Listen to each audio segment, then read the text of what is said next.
John Trump, do solemnly swear. After the 2016 elections, we have gone through a presidency that disregarded a whole host of basic institutional norms. many of us had to come face to face with a lot of uncomfortable truths about our society Trump! 4 more years! 4 more years! and the possibilities of the internet. Like, social media, quite frankly, is the toilet of the internet. Yes, it is. As well as rethink our old ideas about left and right politics. Critical thinking was supposed to be a tool to help identify these things, and it itself can be weaponized in many cases to lead to people who are overconfident and just simply looking for tools of rhetoric that have very little actual curiosity and are trying to support certainty rather than the kind of comfort with uncertainty that is at the basis of earnestness in the philosophy of science itself. And what really progressivism and conservatism really mean. I think that this work that I'm about to share with you now is my way of kind of sorting through a whole lot of issues, and it kind of accumulated. But to become conscious of these technological necessity, I mean, it's we are speaking of writing, and I think that film is a kind of writing. Experiences of living in China and working in refugee camps, as well as my background in philosophy, political theory, and psychoanalysis. So I wrote this work to try to understand our present condition, and I hope that this more accessible video audio version can be of some use to you. So thank you for taking the time to listen to it.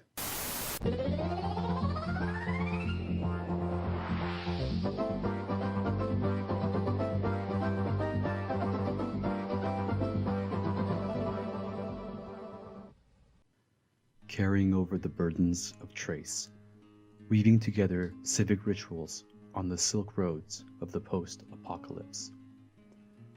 Perhaps we are all ritual practitioners.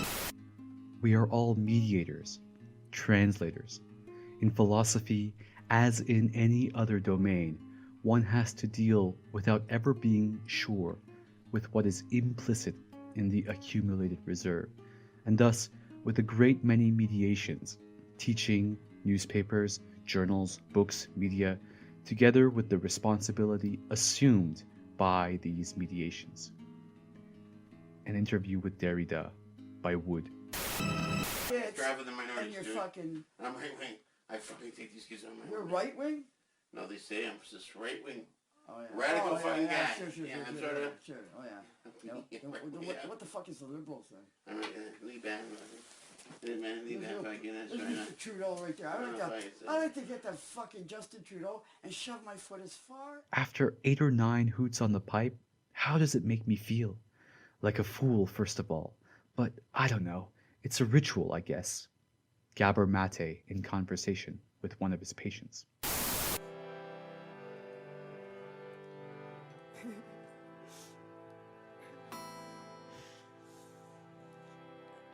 Shiva, Shiva, Shiva, Shambho. Shiva, Shiva, Shiva, Shambho. Shiva, Shiva, Shiva, Shambho. Shiva, Shiva, Shiva, Shambho. Mahadeva Shambho. Mahadeva Shambho. Mahadeva Shambho. Mahadeva Shambho. The key process is participants' mutual entrainment of emotion and attention, producing a shared emotional cognitive experience. Collins on Ritual. Scythian prophetess, who speaks with the tongue of Apollo. Is any man wiser than Socrates? Priestess, No man is wiser than Socrates. No man is wiser than Socrates. No man is wiser than Socrates. when I heard that, I asked myself, what can the god mean? Socrates questioned everything, from Greek grammatical usage to the existence of the gods. He paid attention to dreams and oracles, but not to ritual. When Plato tells us that Socrates sacrifices a cock or hen at home or on an altar of the state, he performs this rite automatically, without recognizing the need for an explanation, much as we would switch on our favorite channel.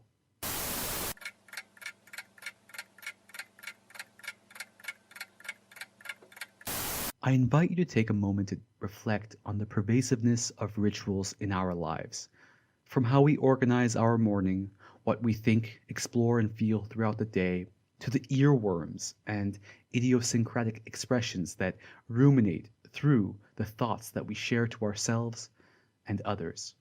Whether as a seemingly mundane habit like brushing teeth to interrupt the growth of contamination, or as an elaborate custom where extensive planning is needed to commemorate significance, our lives are interspersed with ritual. Perhaps we can extend this notion by imagining the endless scrolling on smartphones during commutes to work, the interminable reliving of world wars in video games, the occasional escape into imagination when reading in bookstores, the queue at a cafe, the regularized water cooler talk at work, the insatiable monitoring for validation on social media, and the weekly gathering for song in churches, as all sharing in some ritualistic affinities. In Dennis Rook's The Ritual Dimension of Consumer Behavior, we find a helpful list of various types of ritual: media, patriotic, household, grooming, religious, gift-giving, business, eating, rite of passage, holiday, romantic, athletic, and bedtime rituals. Whether all these behaviors can be analyzed as ritual, however, is a question asked by a broad variety of disciplines, including those in anthropology, sociology, philosophy, history, religion, and cultural studies. Both the philosopher Jürgen Habermas and the anthropologist Jack Goody have expressed skepticism over the efficacy of such flattened approaches to the concept of ritual that tries to encompass virtually every activity from elections, schools, work groups, and the rituals of family life. It is true that casting all repetitive activity under one system may indeed be charged with a narcissistic universality. Contrary to these insights, however, and inspired by Herbert Fingeret's work on Confucianism, I forward that perhaps this approach is a particular remedy for the universalized corruptions that have already taken hold throughout the globe. So instead of defining ritual based on necessary and sufficient conditions, or isolating residual categories and siphoning off ritual-like behaviors, I start from a secularized sacredness that, as we will see, is shared by both Fingeret's Confucianism and a reading of Christian Revelation, where the whole of society is regarded as participating in a ceremony with varying levels of salience. From this view, the rituals of alcoholics and the rituals of Alcoholics Anonymous are not severed from one another, and there is no question of what inauthentic ritual could mean, as when certain religious or political situations are colloquially referred to as being just a ritual. Any outlaw regime that has ties to terrorist groups and seeks or possesses weapons of mass destruction is a grave danger to the civilized world and will be confronted.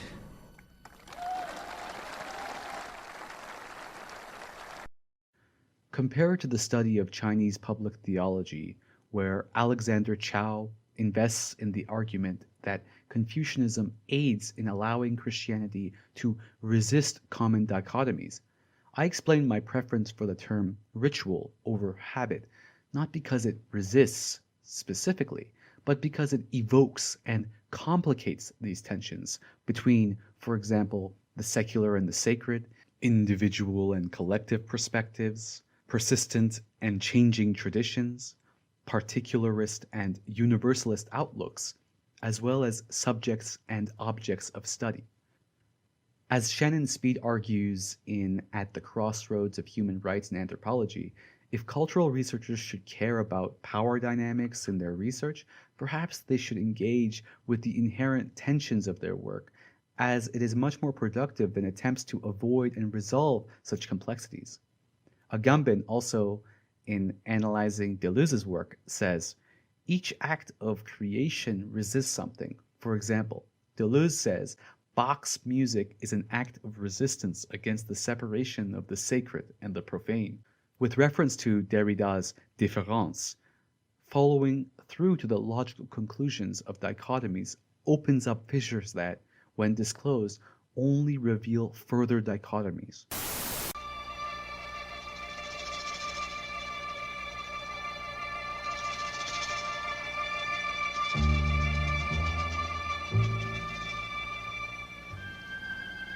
I'm going to go then and do another form of sun dancing, a more extreme form, where I'm actually wound up into one of these trees from a branch.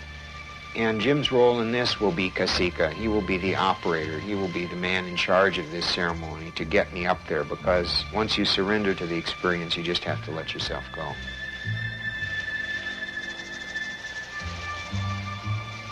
He is in charge of my life. If things go wrong or anything, I mean, you know, it's pretty much up to Jim to see that all the mechanical things, and he has to be with me in spirit, are done properly. Otherwise, there is a risk that you could die. This strategy runs in parallel to the findings of John Russin, a University of Toronto professor, who adopts Heideggerian concerns for the unself-conscious project of being in the world, and Hegel's argument in the Phenomenology of Spirit for the necessity of religious Vorstellungen, of myth and ritual, within self-conscious society, to argue for the potential of ritual to mediate the contest between faith and reason. These dichotomies are also evoked in the work of sociologists Peter L. Berger and Thomas Luckman, who use the term habitualization as preceding the more collective or social iteration, which they refer to as institutionalization, where our rituals become so ingrained that it becomes unnecessary for each situation to be defined anew, step by step. Just as even in the most remote areas of the planet, we can be sure to find a similar looking airport or mall, their observation allows us to notice how the ritual institutions that have managed to retain the most credibility and spread the farthest globally possess an incessant and peculiar homogeneity. The discourse of postmodernism here functions to suggest that the cultural, not merely the economic logic of microelectronic capitalism is universal, and that the cultural logic that holds for London and Paris and Liverpool and Nevada City also holds for Hong Kong or Bankura or Beirut. My own, as a humanities teacher, my own feeling is, although I'm not against this, you must understand, I'm just talking about what I can do. My own feeling is that descriptive analyses that are correct, it's not enough for the left to produce them. And so to an extent, I also don't have the wherewithal to produce them.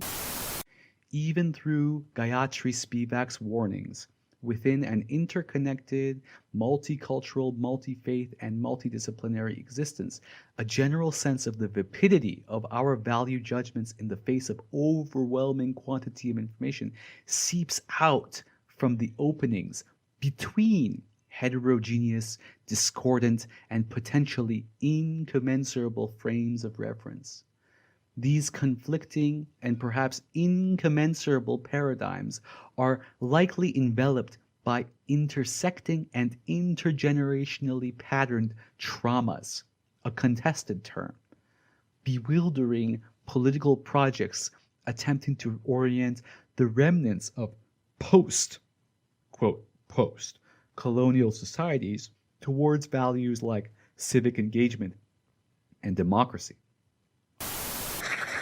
Now, Joe Biden says that America is systemically racist and that law enforcement in America has, and I quote, an implicit bias against minorities. When asked whether he'd support cutting funding to law enforcement, Joe Biden replied, yes, absolutely. Joe Biden would double down on the very policies that are leading to violence in America's cities. The hard truth is, you won't be safe in Joe Biden's America. Under these circumstances, overly reductionist questions of survival, usually in the guise of financial viability, amoral science, or the politics of realism, become expedient forms of commensurability that have tangible returns. Indeed, Ahmed Davutoglu recognizes 5 categories of universalizable insecurities that perhaps emanate out of what Norbert Elias refers to as the civilizing process. 1. The crisis of ontological security and freedom, which gave rise to ontological alienation. 2. The epistemological crisis in which the Enlightenment epistemological formula of reason, science, and progress ceased to function properly, and the fundamentals of the Enlightenment philosophy were shaken. 3. The axiological crisis manifested in ethical, material imbalances. So long as the material and the ethical are not properly interrelated, the material will continue to create its own ethics, and this will be nothing but tyranny. Mechanisms cannot provide justice and cannot solve problems if we cannot embed them in norms and values derived from the essence of human beings. A fundamental element of human nature. 4. The ecological crisis leading to the destruction of ecological harmony. And 5. The crisis of cultural plurality leading to an exclusivist and non-egalitarian conception of the self and the other.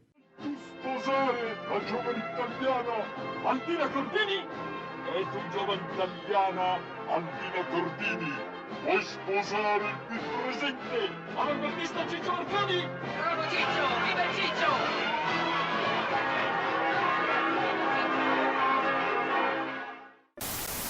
Like a self-fulfilling prophecy, these insatiable insecurities reinforce a culture of securitization, which subsumes all aspects of mental and behavioral existence.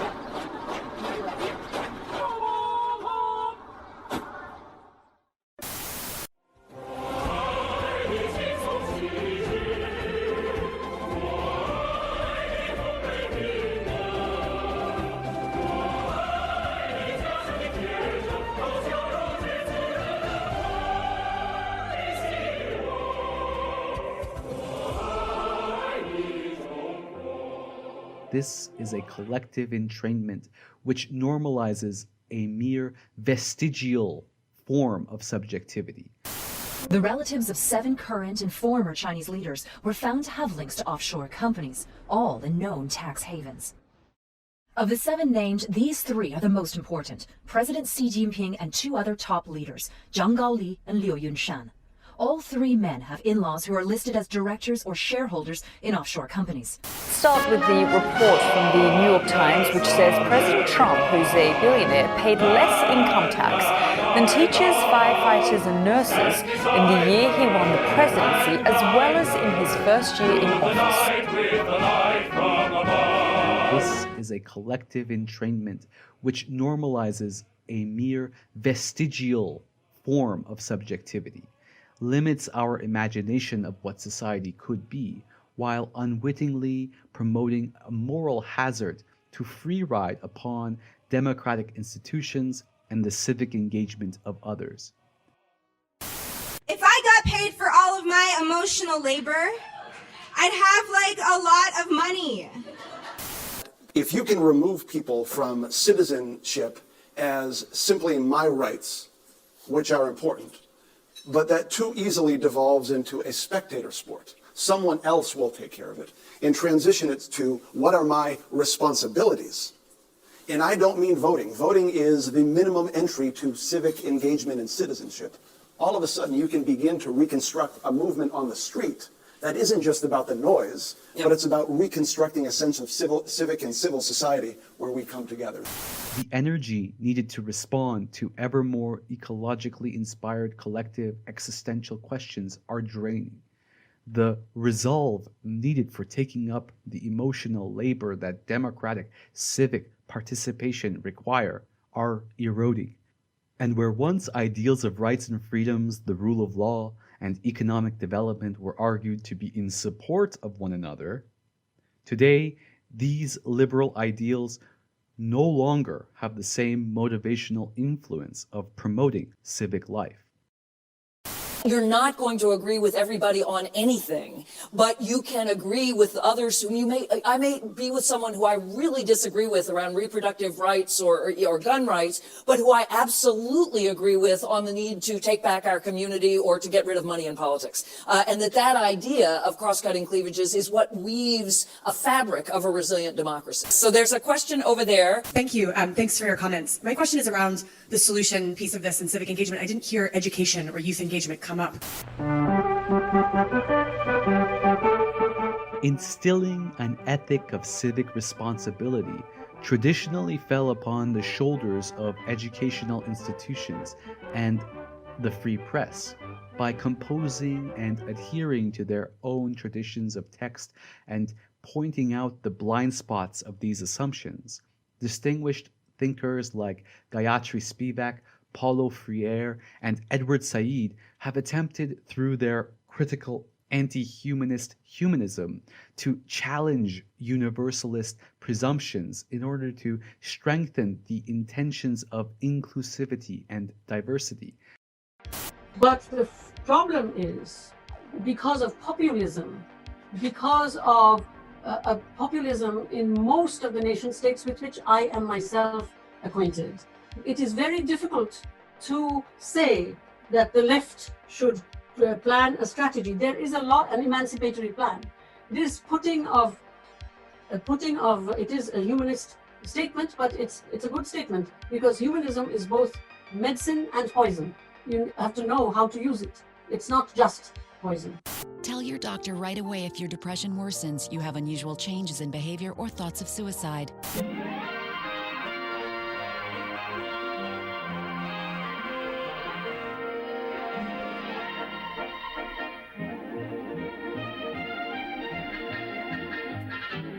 However, regardless of all the textual and pedagogical efforts to create epistemic reconstitutions that affirm heterogeneity, a meta-narrative upheld by a ritualistic imposition within the daily flow of life still serves to force a response from all other ways of generating narratives. Good evening, my fellow Americans. Basic scenario is this, that higher education, which by definition as knowledge produced by human beings for human beings, is a resource which ought to be available to all who want it, but it has become, like many other social responsibilities, directed towards the private sector, thereby very deliberately reversing the hard-won concessions and very real democratic victories of the last half-century or so, when the right to free education was extended across social and economic boundaries. We face a hostile ideology, global in scope, atheistic in character, ruthless in purpose, and insidious in method. Unhappily, the danger it poses promises to be of indefinite duration. put simply, neoliberalizing the university entails bringing to higher education the principle that the market enables the highest expression of freedom expressed as economic choice, the heart of the idea, which has also been rightly termed market fundamentalism. And this, in turn, requires restructuring the sector and individual institutions which comprise it in specific ways. And I've tried to put 4 bullet points together here. The total influence, economic, political, even spiritual, is felt in every city, every state house, every office of the federal government. We recognize the imperative need for this development, yet we must not fail to comprehend its grave implications. Our toil, resources, and livelihood are all involved. So is the very structure of our society. But they're non-exhaustive. The first is the partial and then eventually complete withdrawal of the state from the sector, such that there will be nothing known as the public university, or as the Brown report put it when it got the ball rolling properly 3 years ago now. There is, quote, scope for government to withdraw public investment from many courses, end of quote, with support for, quote, priority courses and the wider benefits that they create. But of course, what's interesting is that the wider benefits represent precisely a narrowing of the intended benefits and the provenance of those benefits. So what you have again is the very familiar strategy of deficit reduction as the pretext for what is essentially an ideological project. And I think we, as academics, we still too often talk about this in economic terms, and there's a budget and we have to do something with it and we have to be responsible within those terms. And we sort of assume that the economic playing field is what it is.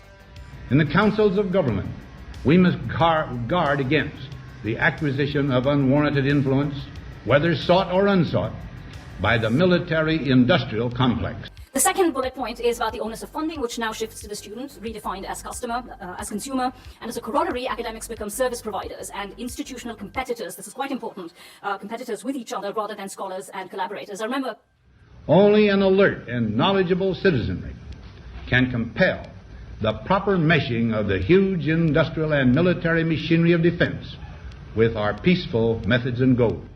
Suggesting to the head of research in my department that we actually boycott the RAF when lots of people were complaining about it. And I thought, well, we're all against it. This is a good moment. Let's have Cambridge English boycott the RAF. And he said no, because Essex or Sussex or Exeter will get the money. We can't do it. So that is actually and of course it was sound pragmatics, but it is very much then participating in the logic of competition. The Free University, historically the fountainhead of free ideas and scientific discovery, has experienced a revolution in the conduct of research.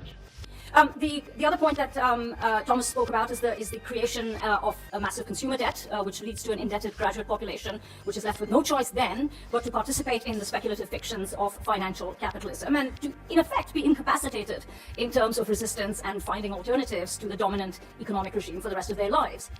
The prospect of domination of the nation's scholars by federal employment, project allocations, and the power of money is ever present and is gravely to be regarded.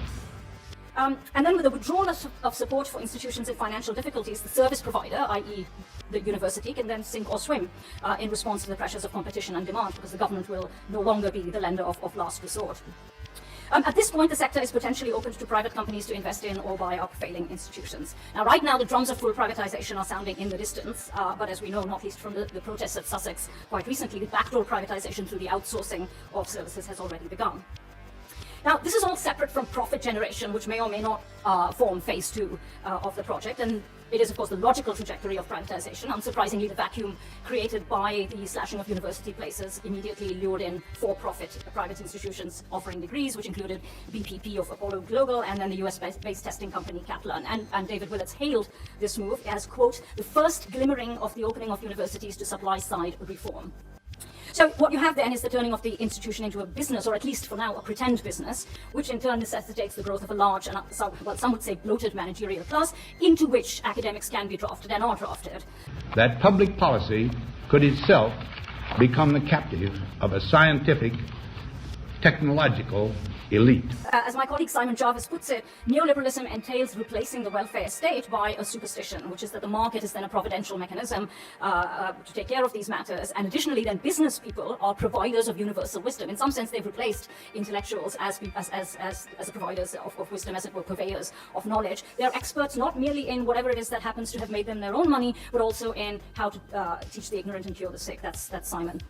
So this is why you then have heads of corporations routinely brought in as government advisors, in addition to BP Chief Lord Browne and Topshop's Philip Green. And these are what Thomas Jefferson once described as the aristocracy of our moneyed corporations, which really gives undue and unelected influence, which in turn undermines democracy and therefore the shape of knowledge itself very profoundly. And that is what we really need to be worrying about, is what this does to knowledge in the Priya Gopal's seething criticism of the corporate function of the university in how universities die exemplifies there is an active complicity in the practices of these academic institutions, from investments into weapons through to treating students as customers.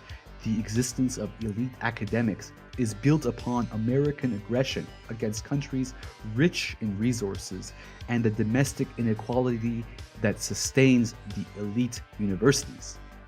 The existence of elite academics is built upon American aggression against countries rich in resources and the domestic inequality that sustains the elite universities, including very much my own. There is the obvious blood money that makes American universities the best in the world, but there's the less obvious blood money that flows from living in a nation whose abundance is causally connected to the misery of millions elsewhere. But it's easy enough to bracket the immorality of one's nation, and even some academic moral and political philosophy, as well as lots of economics, especially Chicago School economics, has arisen to assist in that endeavor. For school to make sense, the young, their parents, and their teachers must have a God to serve, or even better, several gods. If they have none, school is pointless. Nietzsche's famous remark is relevant here. He said once, "He who has a why to live can bear with almost any how." And this applies, I think, as much to learning as to living. To put it as I said it before, there is no surer way to bring an end to schooling than for it to have no end. Now, by a God to serve, I do not necessarily mean the God who is supposed to have created the world and whose moral instructions, as described in sacred books, have given countless people a reason for living and, more to the point, a reason for learning. In the Western world, beginning in the 13th century and for 500 years afterwards, that God was sufficient justification for the founding of institutions of learning, from grammar schools where children were taught to read the Bible to great universities where men were trained to be ministers of God. Even today, there are some schools in the West, and most in the Islamic world, whose central purpose is to serve and celebrate the glory of God. Now, wherever this is the case, there is no school problem. Certainly, there is no school crisis. There may be some disputes over what subjects best promote piety, obedience, and faith. There may be students who are skeptical, even teachers who are non-believers. But at the core of such schools, there is a transcendent spiritual idea that gives purpose and clarity to learning. To such schools, the word God is spelled with a capital G. But there are schools that have been animated by a transcendent spiritual idea which may be called a God with a small g. Now, I know it's risky for me to use this word, even with a small g, because the word having an aura of sacredness is not to be used lightly, and also because it calls to mind a fixed figure or image. But it is the purpose of such figures or images to direct one's mind to an idea, and more to the point, to a story. Not any kind of story, but one that tells of origins and envisions a future. A story that constructs ideals, prescribes rules of conduct, provides a source of authority, and gives a sense of continuity and purpose. As robustly examined in the 70s through works like Amusing Ourselves to Death and Teaching as a Subversive Activity, Neil Postman extrapolates a Huxleyan warning from the contradictions involved as those who wish to retain their influence within these institutions are also threatened in many respects by the theory of the democratic process and the concept of an ever-renewing society.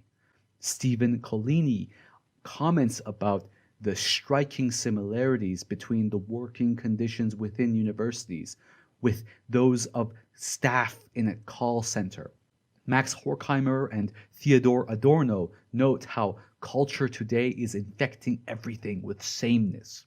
In Guy Debord's analysis of the society of the spectacle, we find an argument for how society is devalued as all sorts of cultural activity and leisure time are reduced to a fabricated reflection of exchange value. Television, the very same medium of communication by which my image is coming to you now.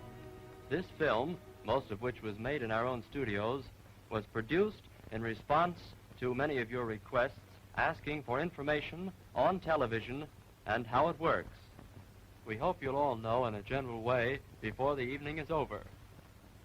Fade out one. Shoshana Zuboff's The Age of Surveillance Capitalism highlights the profits gained, information asymmetry, and the loss of privacy.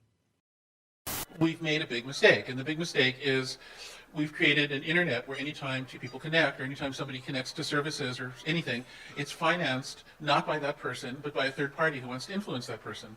And it's what we call the advertising model. It started out cute, it started out innocent. I was there, I was selling Google a company just when they adopted it, when it was when Google was small. And it was, the problem is that the algorithms got better, the users, the actors, both good and bad, got more and more sophisticated. The computers, of course, got faster. And what started out as advertising has, guided by this incentive structure, turned into a very creepy, constant feedback cycle designed to addict and manipulate people. It only changes people gradually, but as I say, cumulative small changes do have an effect after a while. David Courtwright's The Age of Addiction discusses how limbic capitalism affects our mental well-being. You can tell the quality of a company by its tellers. And you always tell the quality of a teller by the way she does her work. Here's your receipt. And thank you, Mrs. Fenton. You're welcome. Good morning. Good morning. $4.85 out of $10. That's right. Nice day, isn't it? Yes, it certainly is. The propensity of feeling alienated, even in our affective communities, is described in Sarah Ahmed's Social Objects. Along with the many texts by Slavoj Zizek, Mark Fisher discusses an inability for our imagination to think otherwise in capitalist realism. In the 1990s, Prozac culture was intermingled with the new economy. Hundreds of thousands of operators, directors and managers of the Occidental economy took innumerable decisions in a state of chemical euphoria and psychopharmacological lightheadedness. But in the long term, the organism collapsed, unable to support indefinitely the chemical euphoria that had sustained competitive enthusiasm and productive fanaticism. The acceleration of information exchange has produced and is producing an effect of a pathological type on the individual human mind and even more on the collective mind. Individuals are not in a position to process the immense and always growing mass of information that enters their computers, their cell phones, their television screens, their electronic diaries, and their heads. However, it seems indispensable to follow, recognize, evaluate, process all this information if you want to be efficient, competitive, victorious.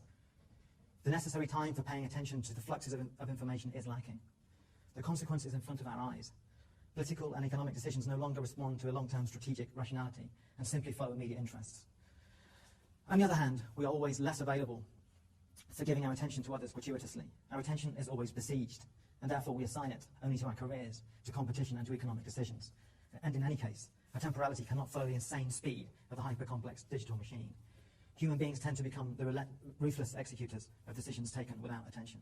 And of course, Herman and Chomsky describe how manufacturing consent circumvents the expectations of the fourth branch of accountable democratic governance, the media, by morphing agency itself.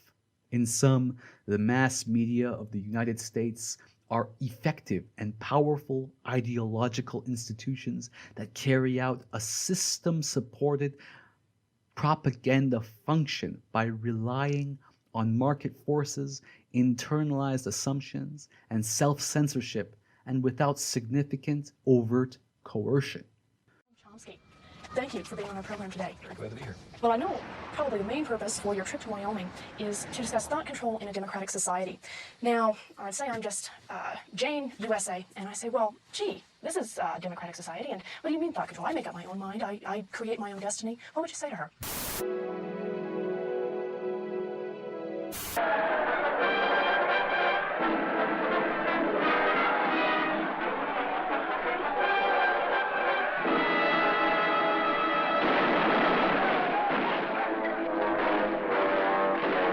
From the first moments of storming the Bastille through, into, and after La Terreur, questions remained over who was to be included in the revolution.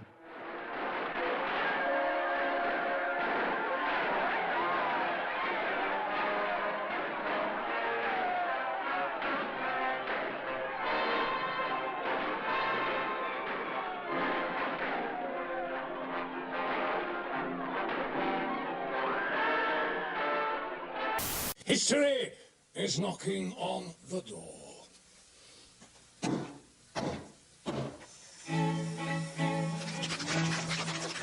In the year 1517, Martin Luther challenged Rome. The Church of Rome is corrupt. Here begins the Reformation. Hosanna Sharp's analysis of Spinoza's life can serve as a wonderful example of this. Spinoza is a philosopher of many posthumous births. He was first viewed as an abominable atheist, then resurrected as the God-intoxicated man, a romantic pantheist, the great thinker of the multitude, the advocate of the liberated individual, and most recently, the most rigorous of the rationalists. Even if there are many Spinozas, they all converge, at least on one point, his naturalism. No one denies the twin pillars of Spinozism, the identity of God and nature, and the tenet that man is but a tiny part of nature. As he grew, he began to question everything. Everything, creation and our Creator.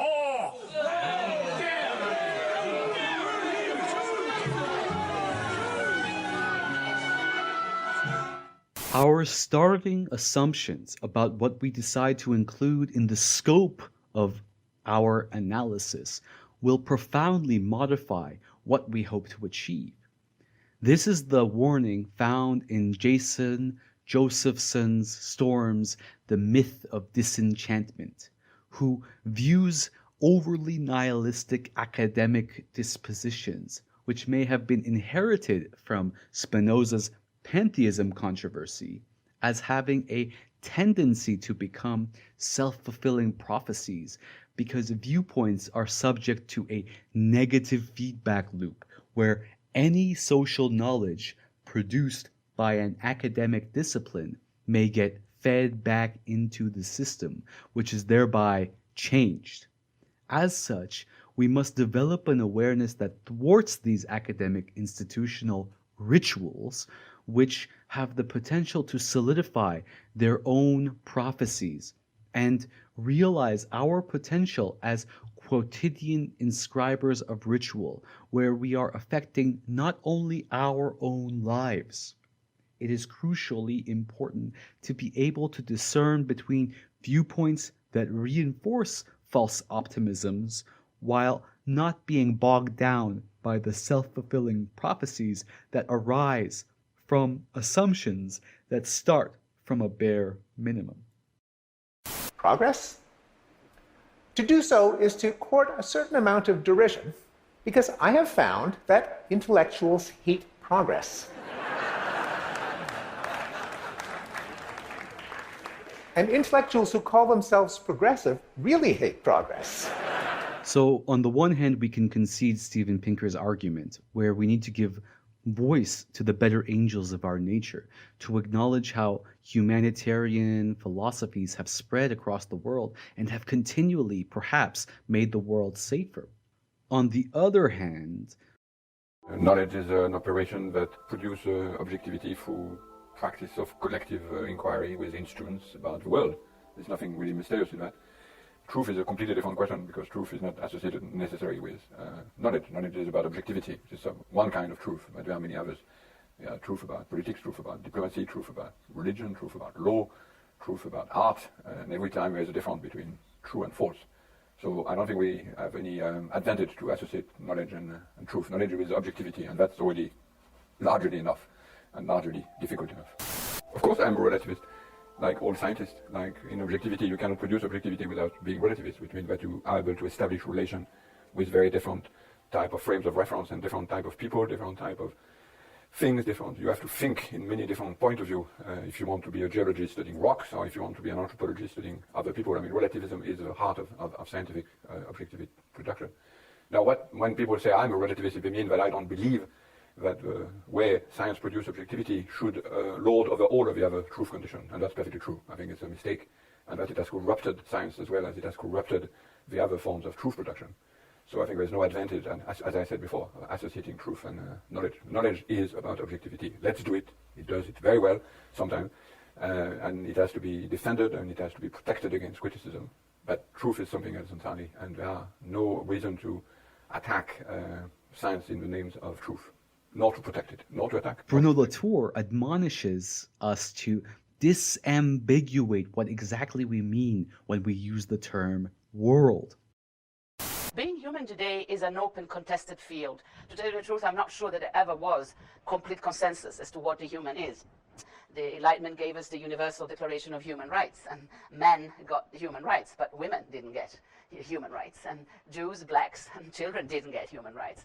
During the French Revolution, when Olympe de Gouges wrote the Universal Declaration of Women's Rights, you do know what happened to her. She was sent to the guillotine and killed immediately. And so this human has always been loaded with relationships of power, inclusion, and exclusion. Similarly, Rosie Braidotti asks us to be cognizant of what is meant when we use the word human, since from its very inception, what is included in this we has always been a site of contestation.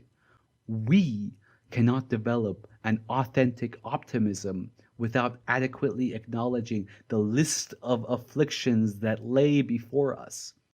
With gene editing, with all the stem cell research, with all the amazing things that we have developed and discovered, and yet our values, our representations, our forms of self-understanding are still attached to older visions of the human. So we have to be a little bit brave and together as a community, in a democratic and critical manner, discuss together what we want to become. It seems to me that the political classes at the moment are doing the opposite and making it very difficult to hold these discussions, lying through their teeth about facts and figures, and exploiting the discontent that rightly comes from the negative effects of the Fourth Industrial Revolution.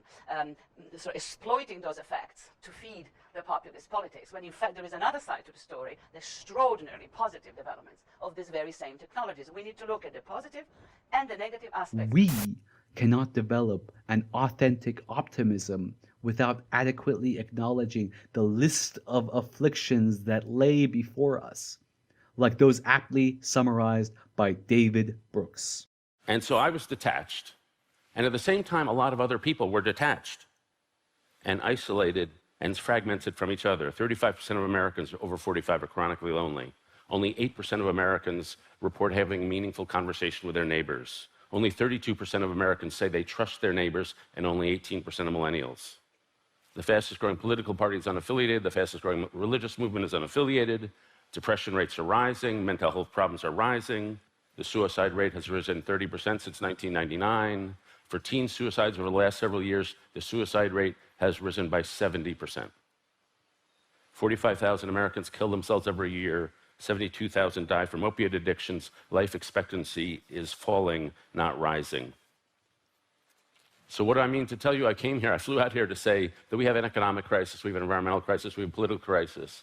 We also have a social and relational crisis. We're in the valley. We're fragmented from each other. We've got cascades of lies coming out of Washington. We're in the valley. Why is it, that visions of community in a land that is as dense as this have tended not to triumph, and what has triumphed instead is our visions of exclusivism, to say, well, it's our country and only ours, and we want to push everybody out. The scene is near Jericho, one of the camps for Arab refugees. The story is one of destitution. For these people, as the result of the war in Palestine, have either fled or been expelled from their homes and their livelihood. Moreover, the Arab refugee problem is a very big one, for those in need are said to number over 500,000. But relief to be effective must be speedy. It's been very important to try to understand for me the tremendous appeal of Zionism to the European mind. And I would say that there are really two very powerful and compelling reasons for that appeal. One of them is, the first reason is that Zionism is appears to be a movement and an ideology that sort of gathered together the remnants and the kind of remains of a shattered community of people who had historically been oppressed and abused and discriminated and persecuted in the West, and gathered them together into a very powerful movement, which created a new country. It had all the elements of a kind of phoenix, rising from the ashes. And it also had the appeal of the creation of a new state, which is, I think, very central to the European consciousness, because a lot like, for example, the American experiment of Europe, that is to say, sending out people to America to create a new country, and obviously it explains the peculiarly close connection between America and Israel. There's this tremendously attractive idea of starting out afresh, of starting with a clean slate, of building a new country, making the desert bloom. I mean, it has all the elements also of miracle.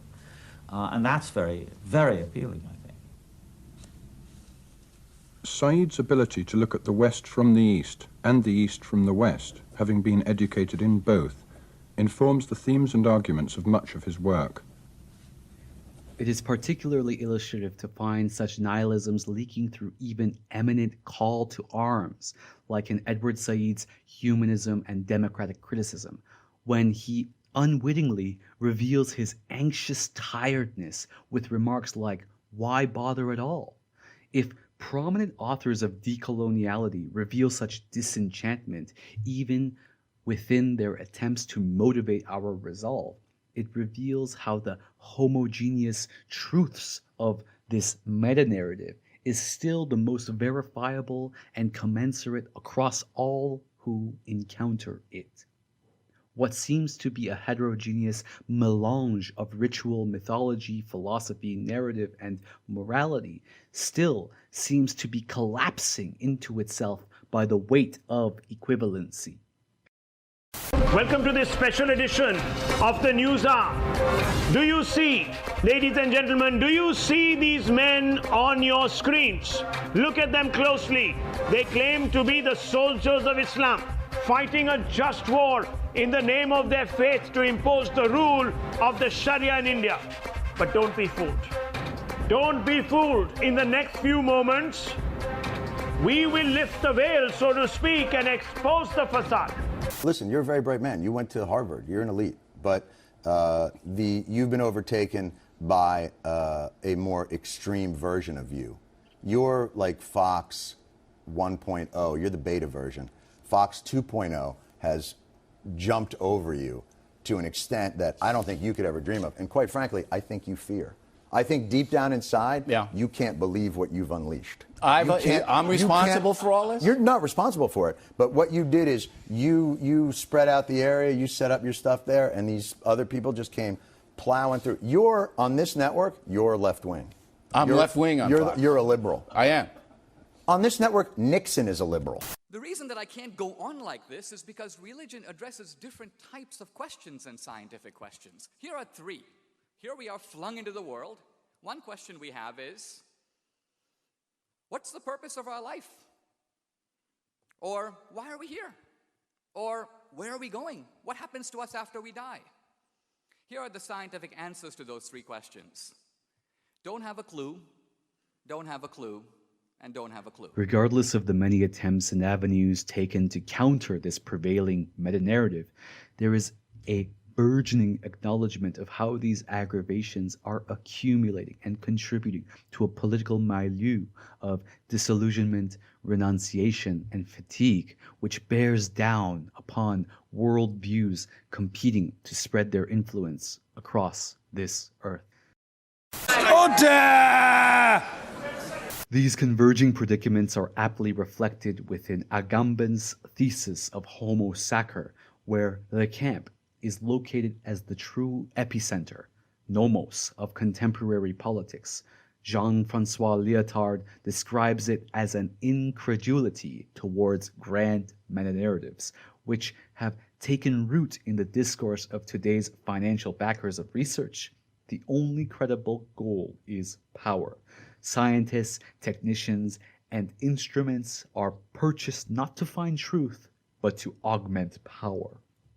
This epicenter can also be designated as a site which inculturates what Paul Gilroy characterizes in Between Camps, a survivalist state of mind that frantically clings onto low-hanging solutions without fully sustaining any attention toward more deferred gratification. Within this camp mentality, the lessons of past tragedies are repressed, but reemerge as farce when those accustomed to defending their in-group do so by neglecting to recognize the struggles of distant, unseemly minorities. They re-evoke untimely epiphanies, the realization of how a once vehemently defended in-group has become increasingly small and less familiar only comes to fruition when one finds themselves next in line for the guillotine. The creed of the camp is sustained through a continual othering, essentializing both those who reside on the inside and the outside. Oh, where are you going? You leaving? I'm sorry, did I offend you? Where did I lose you, honey? So you've been okay with the fuck everyone to death, all the Muslim and Mexican shit, but fingers in the ass did it for you? Cool, just wanted to see where your line was. Oh yeah, look, I guess some more broads are leaving. Oh geez, you were so on board, I can't believe I let that little offensive mark slip. Poor girls. Did you get your feelings hurt after cheering for fuck all the immigrants? Jeez, I'm sorry, jeez. I went over to the Paso del Norte facility. There's nothing to be seen from the outside. It's a stone wall topped with barbed wire just under the bridge. What was in front of me was a human dog pound. It was approaching 100 degrees at that point. These men, all in their 20s and 30s, were sitting listlessly up against the fence, and they were telling me about their situation. They had been in that spot for 30 days, that they had been there never having washed, that they were wearing the clothes that they had been wearing when they were apprehended. I asked them, "Are you getting enough to eat?" They said, "No, we're being fed very little." I had others calling to me, "Oiga, oiga, hear me," and trying to get me to come over to speak with them and to take their photographs. I was stunned. I had absolutely no idea that I was going to find this. This was a concentration camp. This is what it wants the world to see. Offered up as proof that these are not prisoners, but students. Gentlemen, we can rebuild him. We have the technology. After surveying these various crossroads of contemporary precariousness, the crisis of strategic intimacies, and the paralysis of endless reductionist calculi, in this work, we will come to acknowledge how, between the nightmares of history and a technologically overdetermined and ecologically devastated future, an examination of civic life must start from within the throngs of devotees so mesmerized by the circulations of global finance.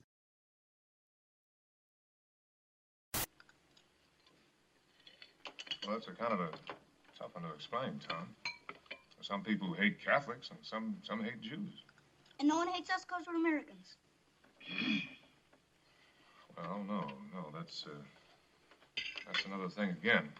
So you can be an American and a Catholic, or an American and a Protestant, or an American and a Jew. Look, Tom. It's like this.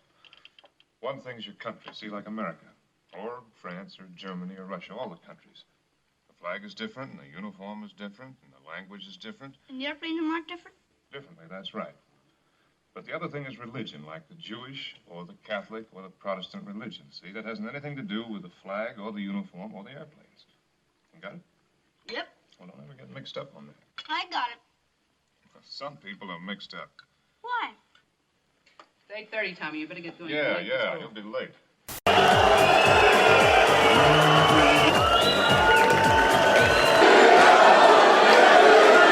Değerli kardeşlerim, Bismillah, ya Allah, Allahu Ekber. ya şimdi burada da mesela pankart mı?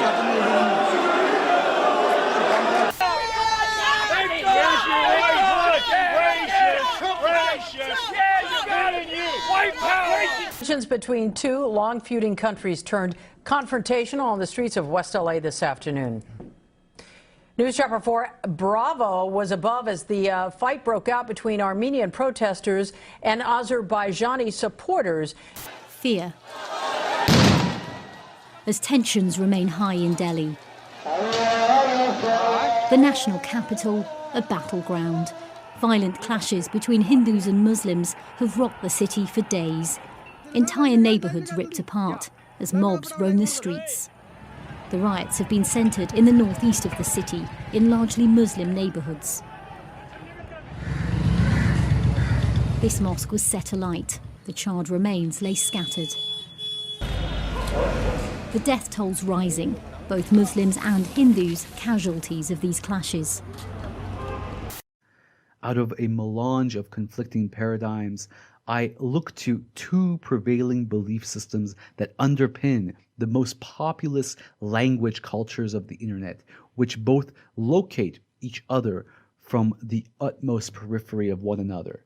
Both have underlying religious ideologies that may aid in the accumulation of inclusive institutions, which work to affirm the differences among their respective congregations. Encountering a convergence from the utmost periphery from one another gives each perspective the potential to see how they are in a constitutive relationship with their own outside, to question their own universality, as well as realizing the inadequacies that come from within. China's Xi Jinping has been reappointed as president, starting his second term now with no limit on how long he can serve. Xi was voted unanimously by all 2,970 members of the National People's Congress, China's largely rubber-stamp parliament. Last week, the parliament also voted to abolish presidential term limits and integrate Xi's political philosophy, simply known as Xi Jinping thought, into the constitution, which he swore allegiance to on Saturday, also a first for a Chinese president. This effectively makes him the most powerful Chinese leader since Mao Zedong. Ratzinger.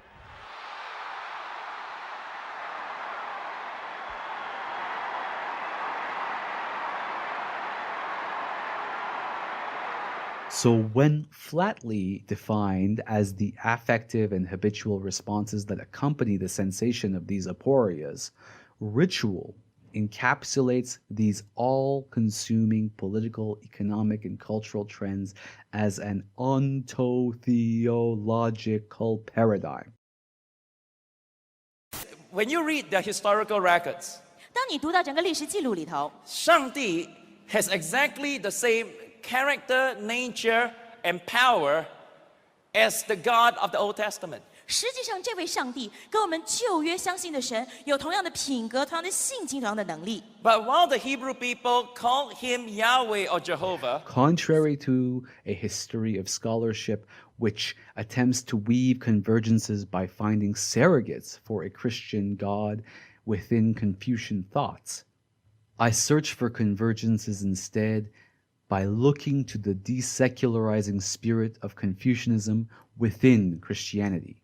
So I dispute the contemporary scholars in China who say that after decades of emphasis on rationality without proper knowledge or constant virtues, the Chinese having a lack of a transcendent God as being the main reason of Chinese cultural crisis.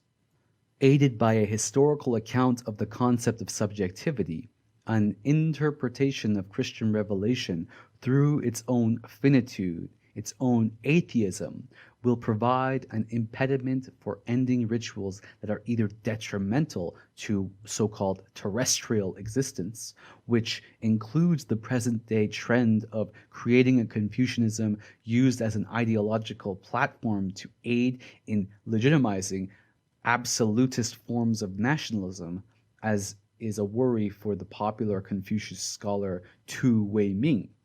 A Confucian take on ritual will then provide the Christian individualist humanist perspective an impetus for taking up responsibilities which may have been initially perceived as not being our own. This and other activities at the government-supported Confucius Academy are among the clearest illustrations of how China is trying to revive traditional culture, especially Confucianism, as a source of political legitimacy. Confucius emphasized respect for elders, social ritual, and personal moral virtue. His ideas dominated China for 2 millennia, but were attacked as backward and feudal when the Communist Party took power. Now the party is returning to many Confucian ideas, while clamping down on Western influence in academia, art, religion, and civil society. The notion that an awfully lot of what's happening when you assault labor, when you assault so many of the vehicles by which people might organize, might push back, it's really an assault on democracy itself. Well, democracy is a threat to any power system. It doesn't matter what it is. I mean, for pretty obvious reasons. What you must learn is that these rules are no different than the rules of a computer system. Some of them can be bent. Others can be broken. Understand? I end by grounding the reconstitutive potential that lies in the study of political and economic theology, oikonomia, as a way of creating innovative yet salient ceremonies that are sensitive to distinguishing between the rituals that move us to take up responsibilities for that which we do not deem ourselves to be responsible for. Can't let that happen. Trinity, Zion's more important than me, or you, or even Morpheus. Well, there has to be something that we can do. There is. We pull the plug. You're gonna kill him. Kill Morpheus. We don't have any other choice.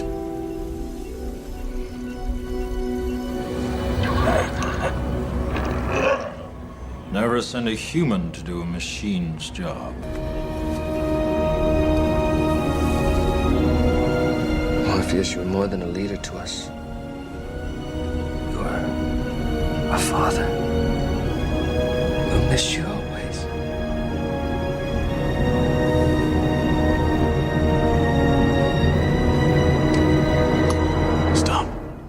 Yet salient ceremonies that are sensitive to distinguishing between the rituals that move us to take up responsibilities for that which we do not deem ourselves to be responsible for, from those which cultivate instead absolutist or exclusionary forms of politics, apathetic disengagement, or the dismantlement of the public sphere altogether.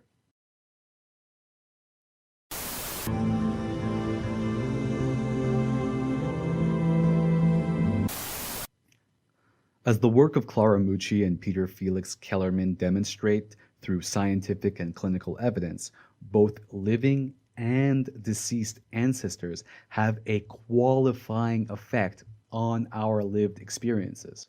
When trauma studies encounters post-colonial theory, a question arises regarding the possibility of conceiving a decolonized trauma theory that attends to and accounts for the suffering of minority groups and non-Western cultures, as if a continued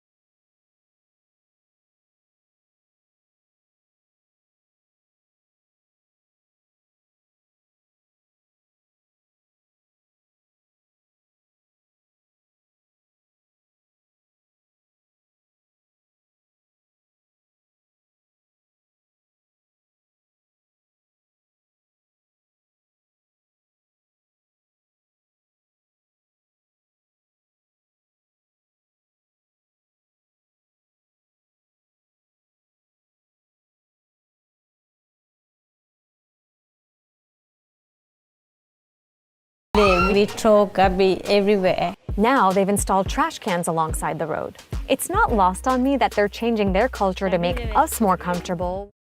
Rather than peering into an exotic other, I propose this omnipresent, flattened conception of ritual as a way of orienting ourselves within a shared realm of hungry ghosts to aid in apprehending the breadth of aporias that fuel the malaise of civilizational processes.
What is heavy, so asketh the load-bearing spirit, then kneeleth it down like the camel, and wanteth to be well laden.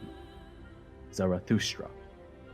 Contemporary media ecologies reflect how a peculiar logic of economic, political, and financial securitization seeps into our lives and shapes our subjectivities.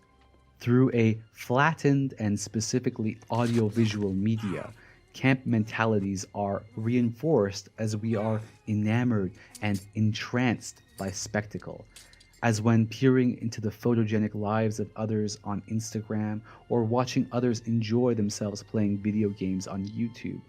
Feeling emotion has become a duty fulfilled by others, like staged audiences that laugh on our behalf. The public becomes the phantom, applause, and laughter which accompanies American sitcoms, a reminder that this line was funny, that here, we are supposed to laugh.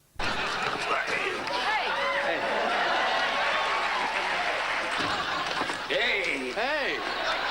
George, off easy.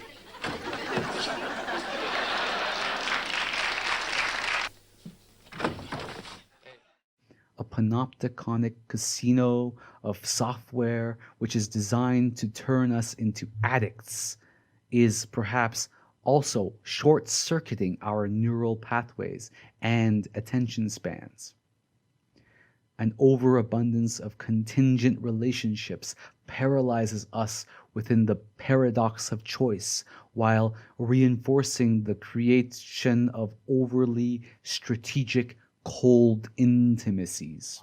But in my research, I did find a handful of really good ones. Let's start here, though, at the mass grocery store and show you the ones you want to stay away from and why. But before we do that, basically polarized echo chambers ban disagreement and foster communities of confirmation bias, creating empathy gaps that hinders consideration of morality when engaging in any sort of social activity. Our devices are tailored to be more entertaining and engaging than the mundane conversations. I just got to be careful to not disrespect the culture. But look, what's important to understand is that the president heard about this idea and asked whether it was possible. This is an idea that has been around since the Eisenhower administration. It has been repeatedly knocked down by scientists for kind of obvious reasons like nuclear fallout and that sort of stuff, but also because many scientists believe it just wouldn't work. Our devices are tailored to be more entertaining and engaging than the mundane conversations that sustain relationships at dinner, or I should say, political or civic tables, with the normal and uninteresting people that sit around us. But they're trapped at the dinner, which will be very, very boring. The twin demons of marketing and propaganda, through their hypnotic rituals, may be eroding the sustained attention that democratic deliberation requires. Do I get a vote?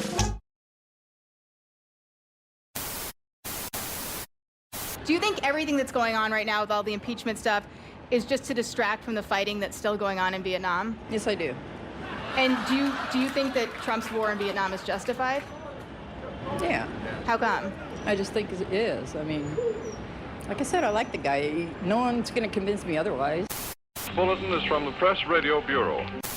If we cannot be relied upon to pay attention to even the mundane and democratically inefficient, then perhaps democratic styles of government, which requires civically engaged, politically and socially aware citizens, has become outmoded. The crowd for voting in the 2014 referendum, which most countries never recognized and which so soured relations with the West.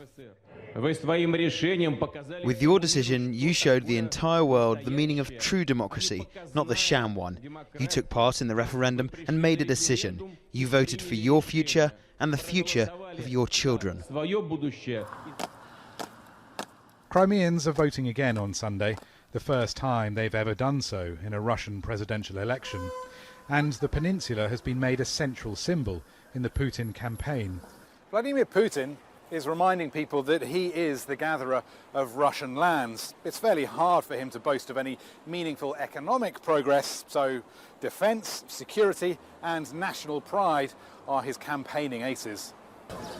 In Crimean Tatar towns, like historical Bakhchisarai, the mood is different.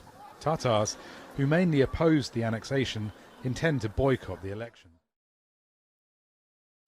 Marshall McLuhan's famous edict explaining how we shape our tools and our tools shape us, but it is equally true that we shape our tools according to our social and economic needs and desires, rings true when we see how these aporias are catalyzed and reiterated by a media landscape compelled by the meticulous micromanagement of those who wish to implant narratives through data-driven marketing principles.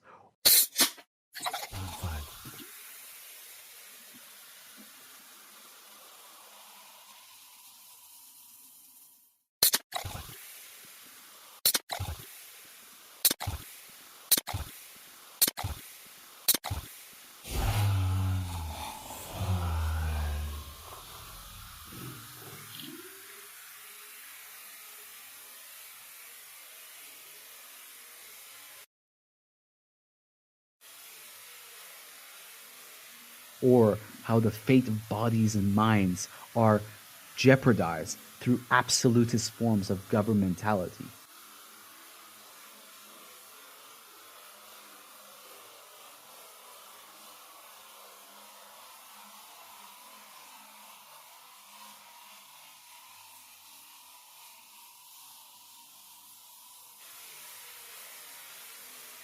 Or how the fate of bodies and minds are jeopardized through absolutist forms of governmentality.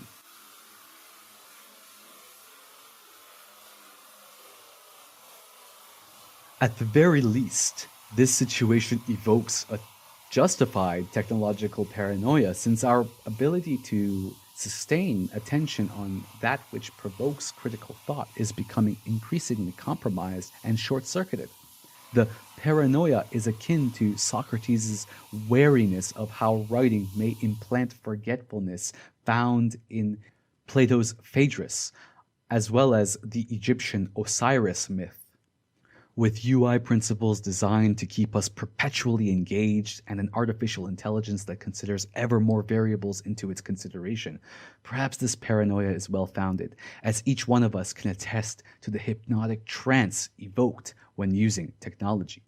Alluding to McLuhan's idea of a global village in the electronic age, perhaps the evolution of internet culture is reanimating an ancient and tribalistic ontotheological awareness regarding timeless questions about the purpose of our existence, the possible answers to which have considerable socio-political and economic consequences.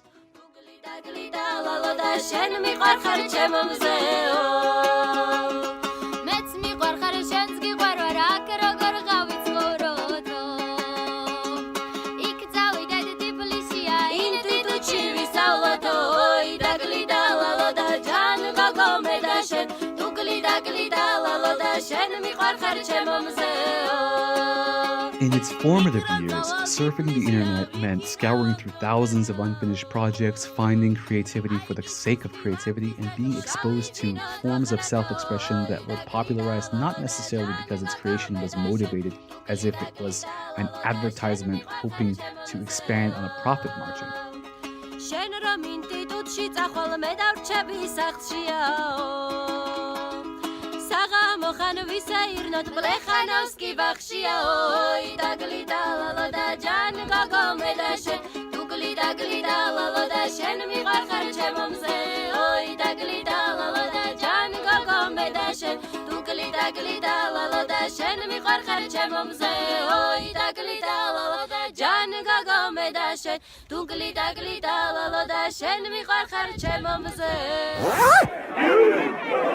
Replace us! You will not replace us! You will not replace us! You will not replace us! It's time to buckle down and turn this thing into a real economic engine. We want to charge customers for access to content and charge content companies for access to the customers. We get paid twice. It's great for us. The internet is not your business model. The internet is a massive technological and economic and cultural force for good that everyone should have equal access to, and your place as a middleman does not bequeath you magical powers to extract value at every turn. You have no right to decide what information goes at what speed through your pipes. I mean, don't we though? I mean, we're already doing it with Netflix. We're kind of already set the precedent. And let's face it, this is a complicated legal thing. And with the potential upside for us, we can afford a lot of lawyers and lobbyists. No offense, but I don't think you can play on our level. Though it was hardly a site free from conflict, the internet was not necessarily structurally instituted as being for profit. Indeed, while much of Amazon's success can be attributed to years of operating at a loss, this lack of revenue was the early criticism that the venture capitalists gave to founders of popular platforms like Facebook. The police are now asking for your cooperation in complying with this order by removing your belongings and vacating the park. Once all structures have been removed and the park has been rendered safe, St. James Park will be reopened to the public, and you will be free to continue to exercise your right to free speech. With the rise of the Arab Spring and the Occupy Wall Street protests, or the various whistleblower revelations, there was a glimmer of hope that the internet could provide a solid medium for democratic accountability, along with the ideals professed by proselytizers of Bitcoin in terms of financial accountability. Gradually, however, this social media revolution became another reflection of mainstream marketing. Native advertising is basically saying to corporations that want to advertise, we will camouflage your ads to make them look like news stories. We are fake news. Fake news. 100% of our revenue comes from branded content. So we have a lot of partners who are marketers and major brands. We work with 76 of the top 100 brands now.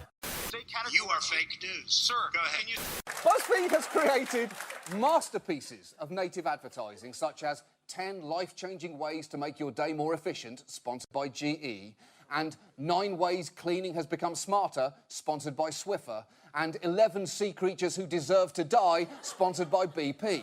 With the benefit of hindsight, the advent of the YouTube channel Lonely Girl 15 was a harbinger for what YouTube, and indeed the internet itself, was soon to become, especially when compared to the benign first video uploaded by the site's co-founder, Jawed Karim, talking about elephants. And that's cool.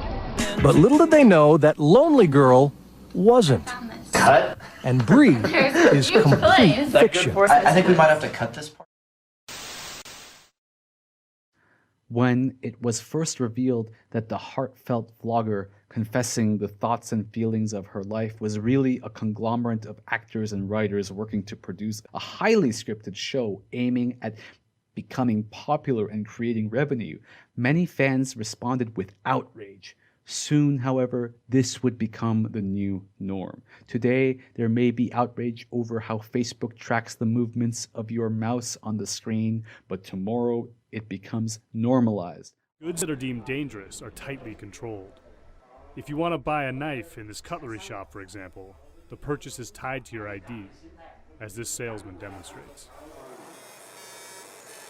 这个就二维码，这个就二维码编号，然后直接雕刻能激光刻上就可以了。就是一个身份证放在上面，然后一读卡，这个点身份证照片、身份证号码，然后民族、家庭住址都有了，然后生成一个二维码。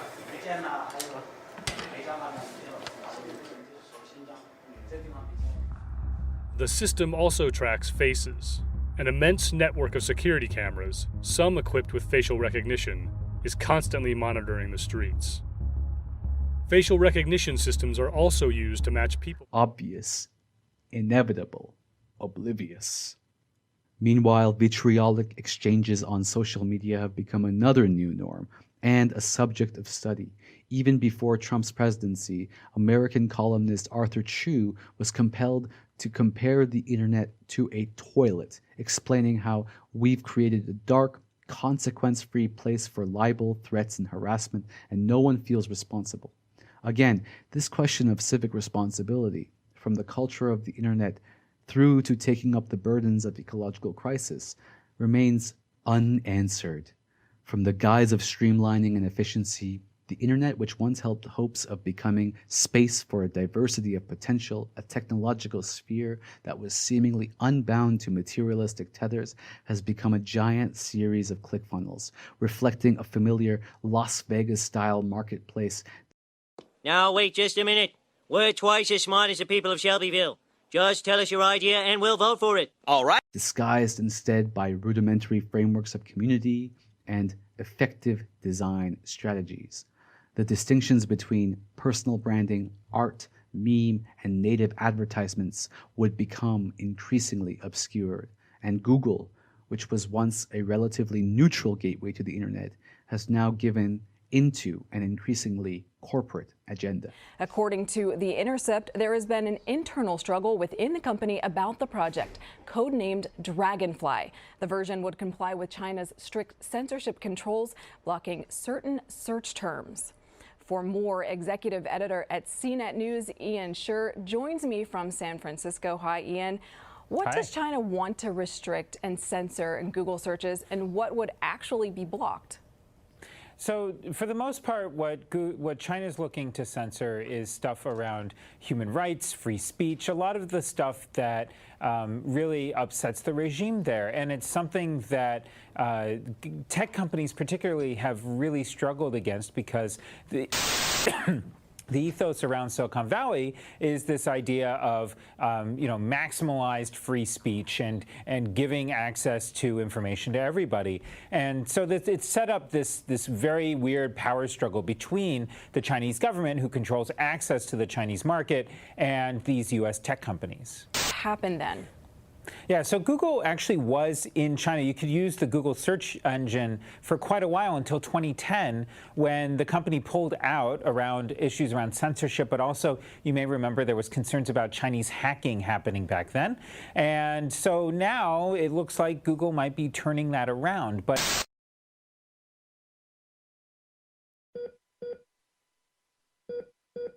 as Mark Fisher explains, we need to think very strategically about how to use social media. always remembering that despite the egalitarianism claimed for social media by capital's libidinal engineers, that this is currently an enemy territory dedicated to the reproduction of capital.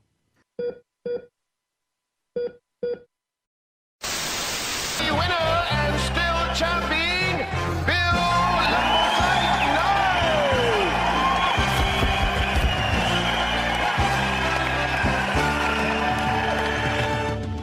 Through the microscope, we can actually see white cells attacking and eating up bacteria.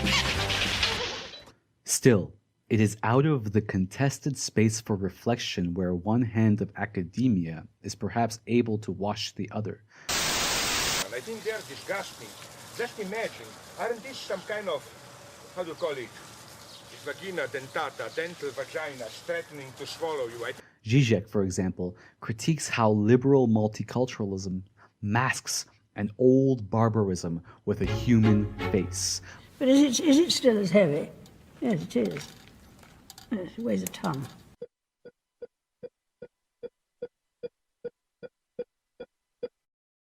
Ne-a venit evacuat afară. La ora 7 dimineața a venit buldozul, n-am ales cu nimic decât... By reinforcing the importance of maintaining the particularity of cultures while simultaneously calling for universal education, a contradiction which manifests itself in the case of whether the Roma should be subsumed in these universal education systems.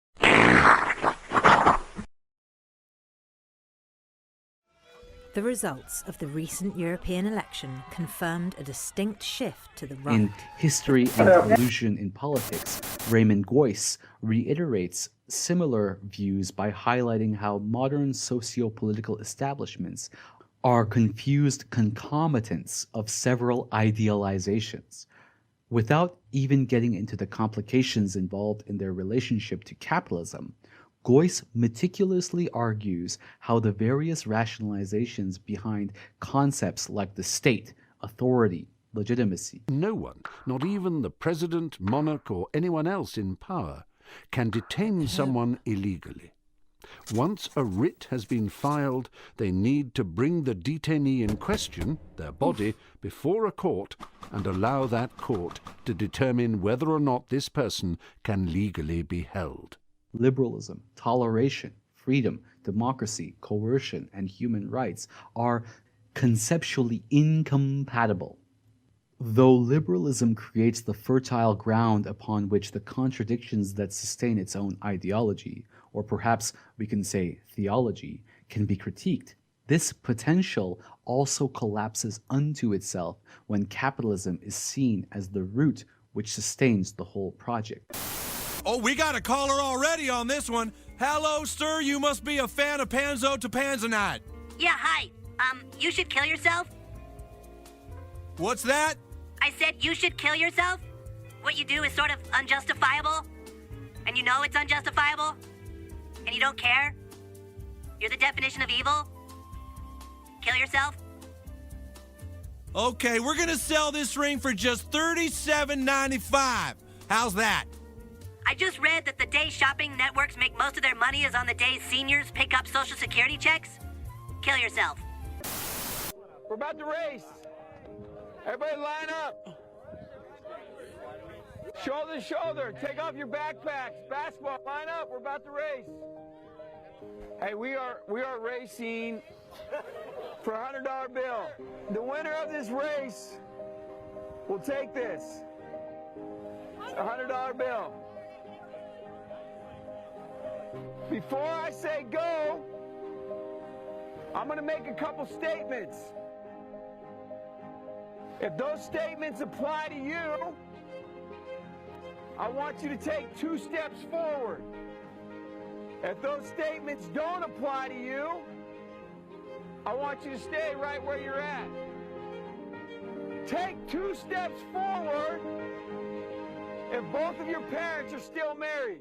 Just as Nikki Johnson Houston explains, these unorganized amalgamations serve to reinforce the opinions of those who already have a voice, rather than allowing democratic expressions from those really on the margins.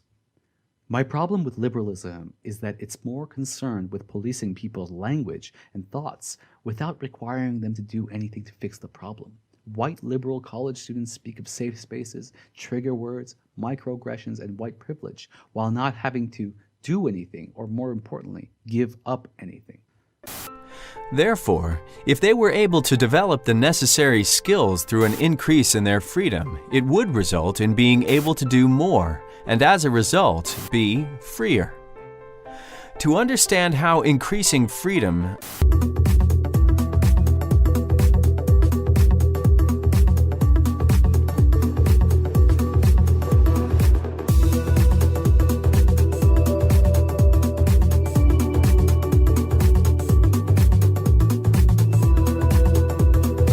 do more, and as a result, be freer.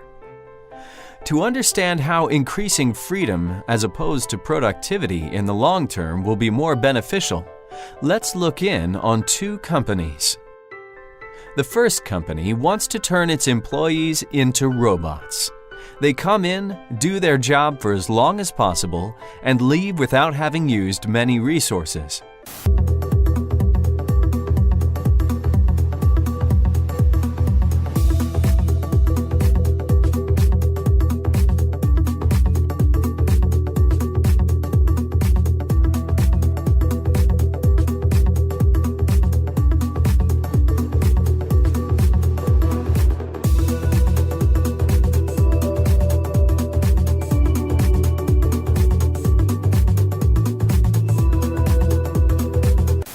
If anyone tries to speak out against this system, they get fired. Item 1, the company is hiring 2, quote, intelligence analysts for its security division to track a whole host of threats, including protests, crises, and geopolitical conflicts that could affect the company's operations. So a corporate spy, essentially. But one bit of job description stands out. According to Motherboard, the job listing mentions labor organizing 3 times.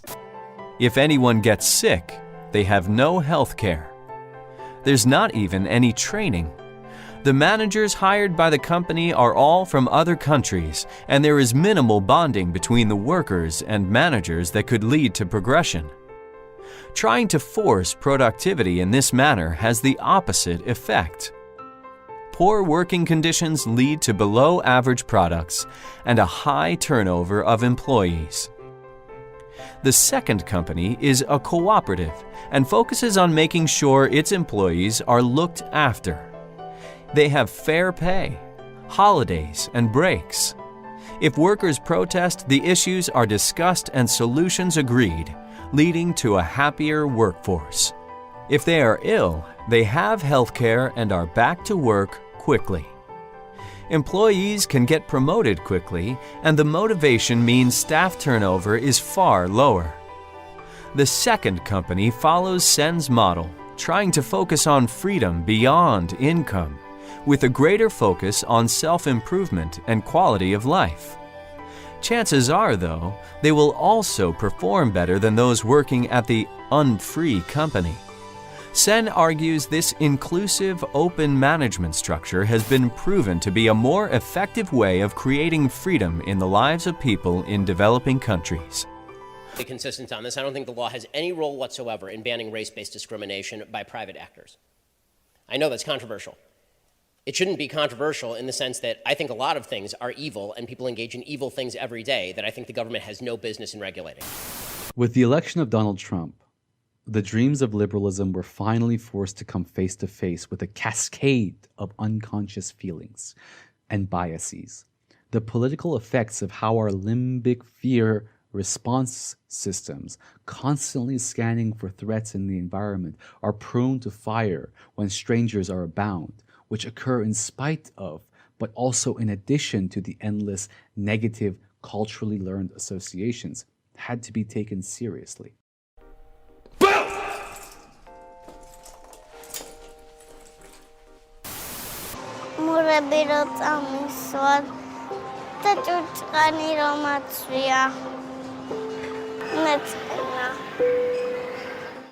These pre-conscious factors contribute to how ethnicity and or nation is becoming a legitimate way of carving a niche in society. We don't hate any other group. We just think it's great to be straight. So all are welcome to come celebrate us.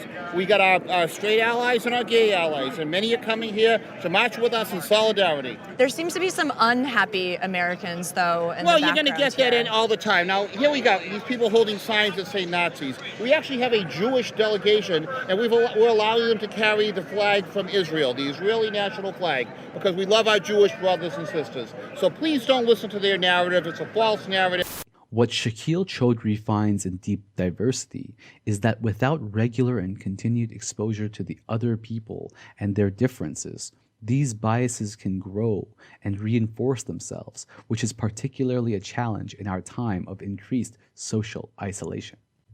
From various disciplines, we find how a seemingly unending list of preconscious influences caution us to pay attention to even the most inconspicuous implicit biases, placebo effects, and symbolic influences, how reminders of identity affect how well students do on exams, how a window onto nature may help patients heal, how even slight changes to perceived facial expressions, or how body posture can affect our mood, or how even through a qualified Sapir-Whorf hypothesis, language filters perception. You know, language is much more than communication. When we talk about it on the surface, that's what it is. But language is the way we think, and it's a way it's been handed down through generations. If you begin to think in another language, that's fine. But if you have to lose the way that your family has been speaking, that's not so fine.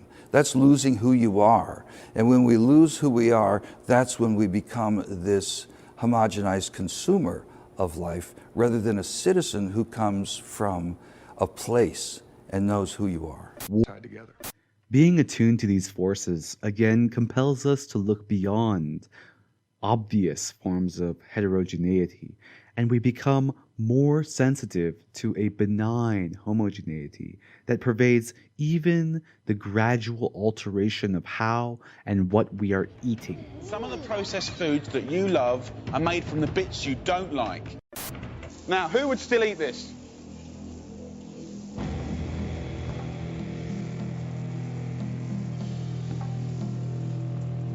Great. For example, in Healers and Empires in Global History, we find a discussion of how the staple diet of the new industrial proletariat was shipped from plantations in the Caribbean to permanently change the lives of even the most remote indigenous cultures. In a similar twist to Marshall McLuhan's line, pastoral changes affects thoughts, emotions, and energy levels, and conversely, energy levels, emotions, and thoughts affect pasture. In addition, the devastating health consequences of a culture that normalizes the consumption of sugar has been assiduously assessed by Robert Lustig's famous cheap. So he was out to find all methods to be able to decrease the price of food. Remember Nixon's war on poverty? We're suffering from it today. Robert Lustig's famous lecture on sugar. Like a candy store that disguises the sameness of sugar within the benign addictions of endlessly colorful variations. But worse than that, this isn't even real chocolate. This is primarily palm oil. Serving size 15 grams, 8.4 grams of sugar. This has more sugar than anything else per serving. We must realize that there is no going back to a pure nature out of the metamorphosis of industrialization, pollution, and the diffusion of microplastics in our whole ecosystem. Just to confirm, this is one muscle's This insides. is one muscle's worth of insides. Digested and... Yes. Okay, all right. So what am I looking at? So what you're looking at, you can see the squares that are the grids of the filter. And what you should be able to see is you can see two lines on that filter paper. So those are fibres. they're plastic fibres. Most probably plastic fibres. What we'll do next in the procedure is go and identify them conclusively using a special microscope. So that shows that in just a randomly selected muscle, you have found fibres. We have found fibres, and we've found plastics, fibres or pieces in every muscle that we've studied so far. Hang on a minute. Every single muscle you've looked at, yeah. you found fibres in it? We found fibres in it. And of course, what we would need to know is, does that cause any harm? We don't know at this point in time. Does it take any chemicals with it?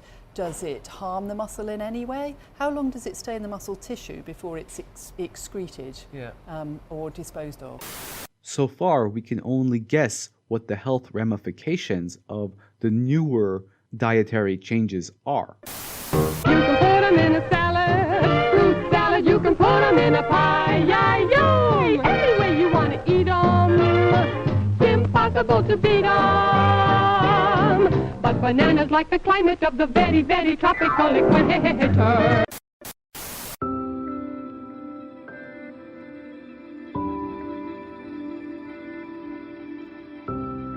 Along with Sarah Ahmed's critical take on institutional diversity, Walter Mignolo voices similar concerns about how multiculturalism evokes a colonialist syndrome of cultural superiority and benign and condescending hospitality.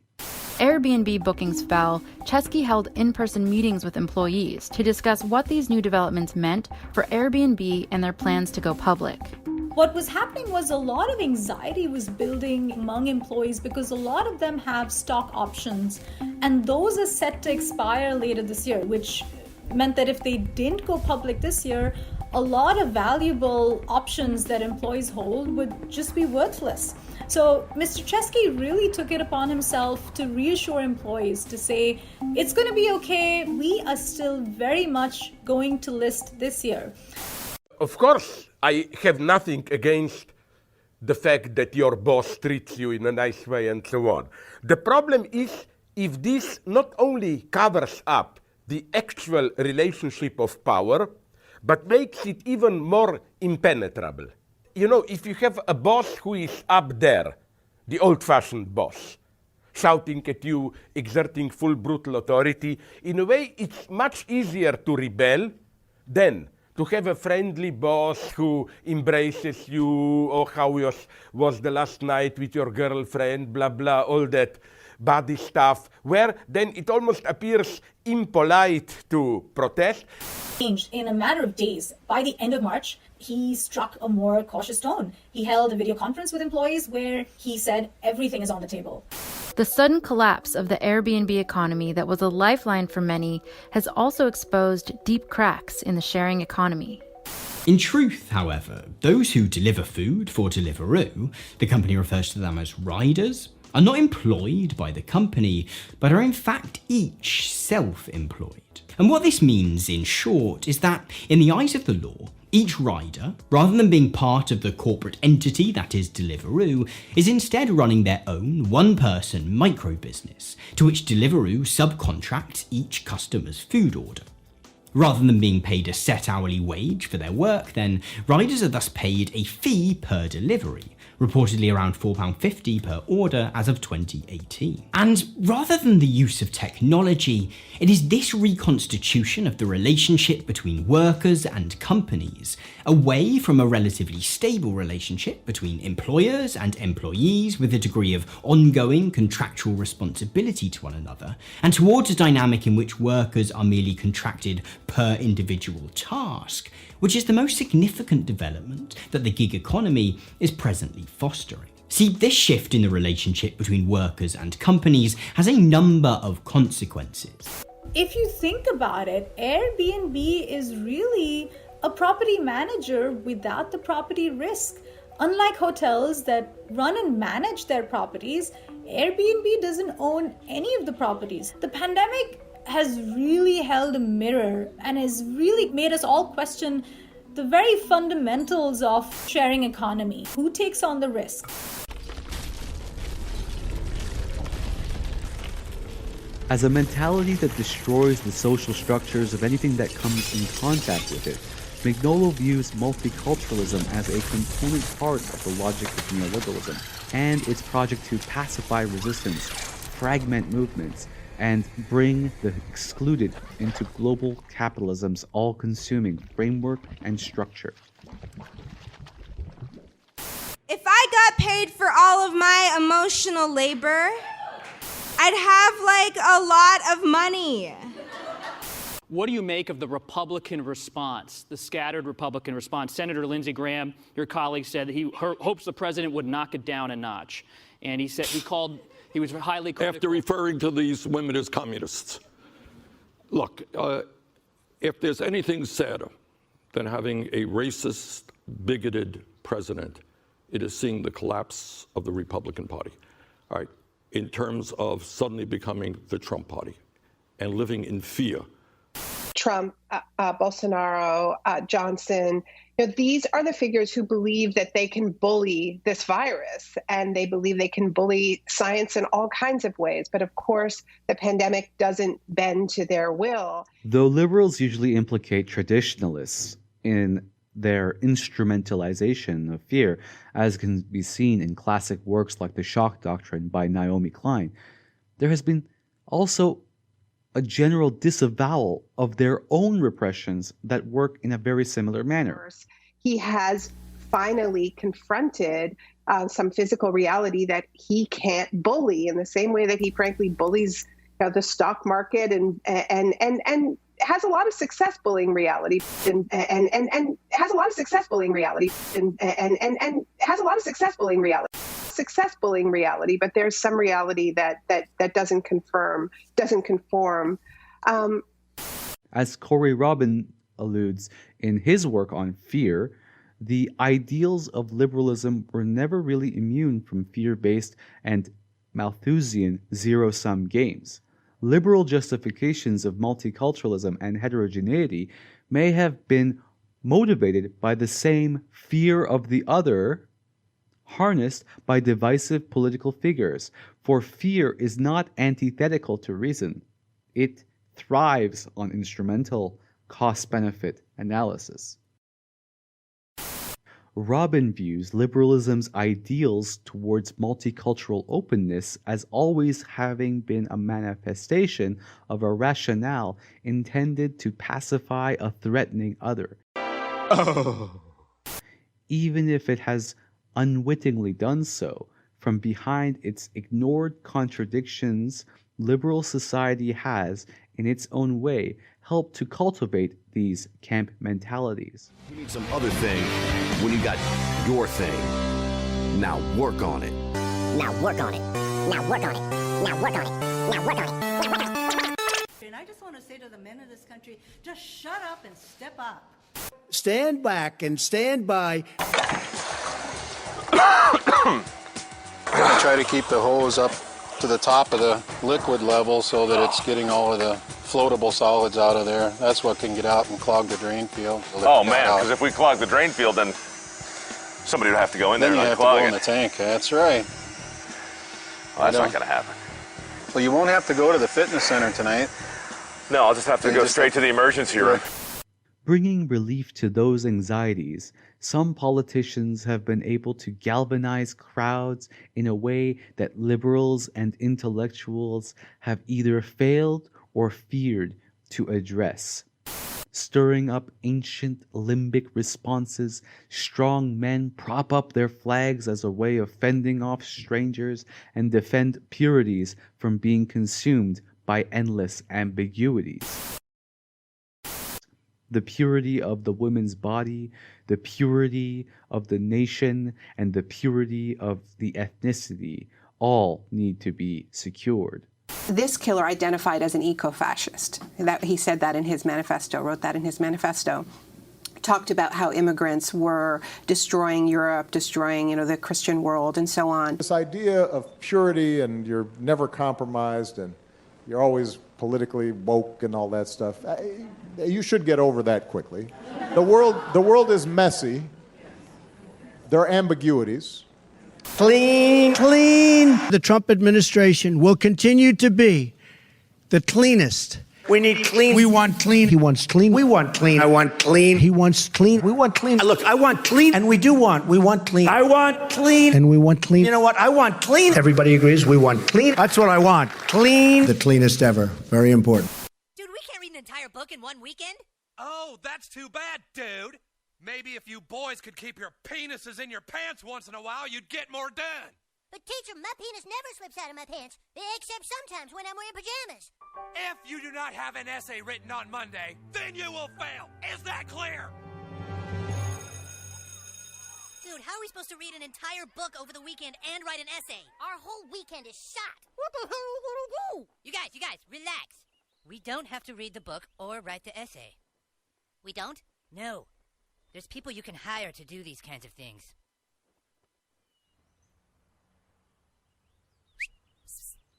¿Qué pasa? ¿Qué pasa?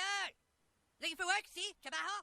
Foreigners then find themselves between the whims of global geopolitical struggles and the insecurities of struggling, democratically legitimized empires.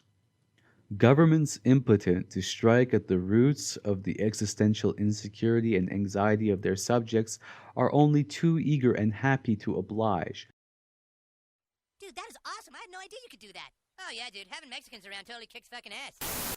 A united front among the immigrants, that fullest and most tangible embodiment of otherness, promises to come as near as conceivable to patching the diffuse assortment of fearful and disoriented individuals together into something vaguely reminiscent of a national community. Bauman. Positive vibes only. Body break, keep moving. Body break, keep moving. Oh yeah. Body break. Body break. Perhaps our bodies are more familiar with the premises of the political economy than any constellation of ideas could ever hope to realize. The health-conscious middle class knows that when the body is fed certain things and given exercise, even though the exercise and the healthy food may go against one's inclinations, the whole being does better in body and mood. Rhythmic labor is highly spiritual. Workers themselves give an altogether different reason for their preference for repetitive labor. They prefer it because it is mechanical and does not demand attention, so that while performing it, they can think of something else. Informed by Raymond Williams' structures of feelings. But finally, we had to reflect on the fact that today an international conference had to be recorded. I mean, the voices have to be recorded, and the spectacle has to be recorded. Not only.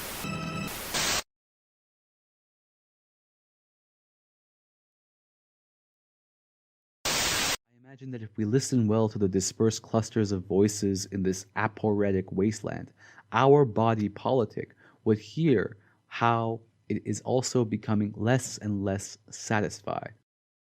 In his work Stasis, Agamben examines the book cover of Thomas Hobbes' Leviathan, noting that the Leviathan is literally the head of a body political that is formed by the people of the subjects, which, as we have seen, has no body of its own, but exists only in the body of the sovereign.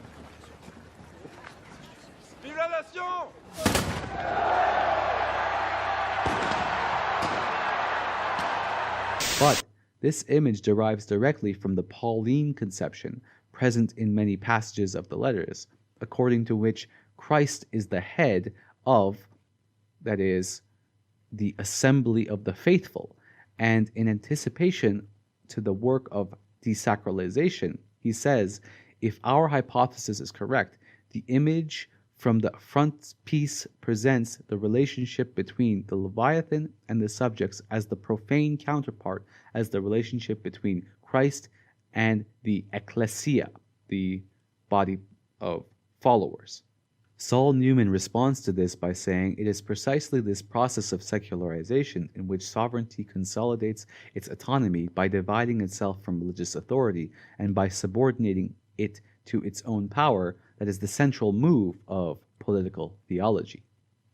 Thus, a collage of voices expresses an unease from deep within our bowels and limbic system and finds expression on the internet.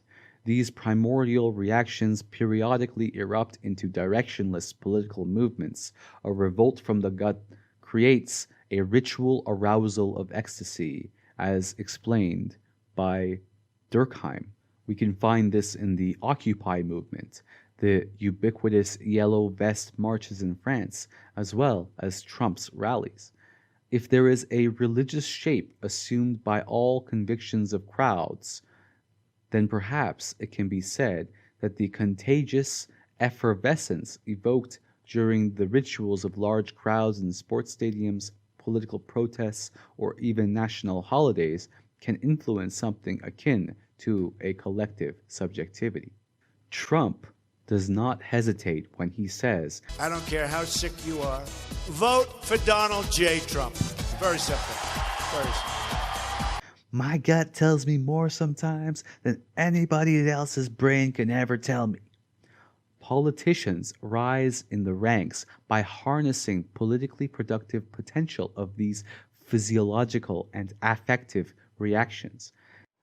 Widespread red tagging, terror tagging happens. You suddenly see your faces in posters everywhere saying that you are a terrorist, you are a supporter of communist rebels. They attend to these experiences embedded in their socially informed bodies with its tastes and distastes, its compulsions and repulsions. They listen for the groaning gut of our body politics so as to predict and direct the course of these acute stress responses. They entrance the masses through the arousal and manipulation of age-old patterns of reaction before they percolate into uncontrollable social dimensions. Moral identification is a function of a common awareness of mounting energies growing violently into a state without measure or standard, which are accumulating and become available without limit in the person of the Führer. I would kill all you making the life of the Filipino miserable.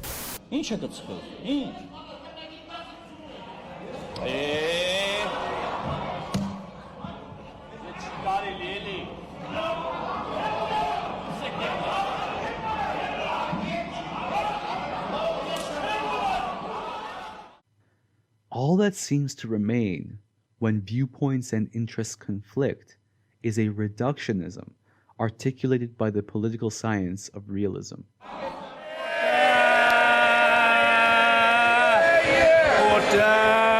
But words have been enough.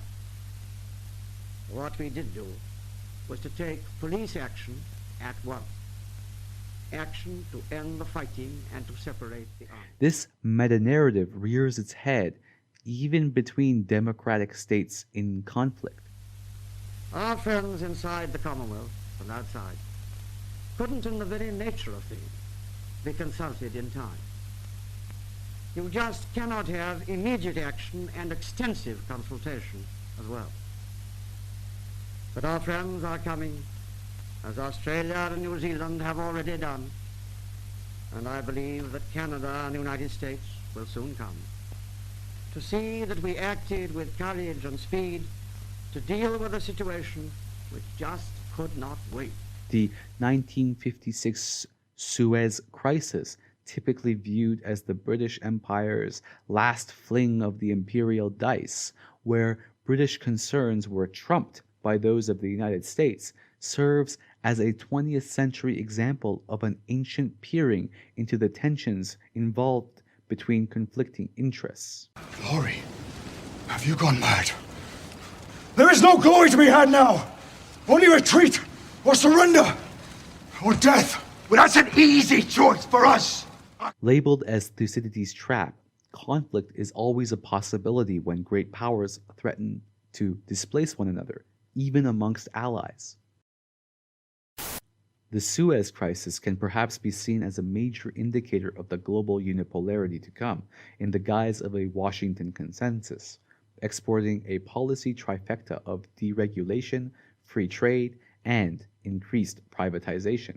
Realism in foreign policy incentivizes nations to project their versions of sovereignty outside their own borders. The answer to our proposals, after long arguments, detailed arguments, arguments to and fro, the answer is that Egypt will have nothing to do with any peaceful solution of the canal issue which doesn't leave Egypt the sole and undisputed master of the whole of the operations of the canal, subject only to the 1888 Convention, which, in a broad way, guarantees the freedom of traffic.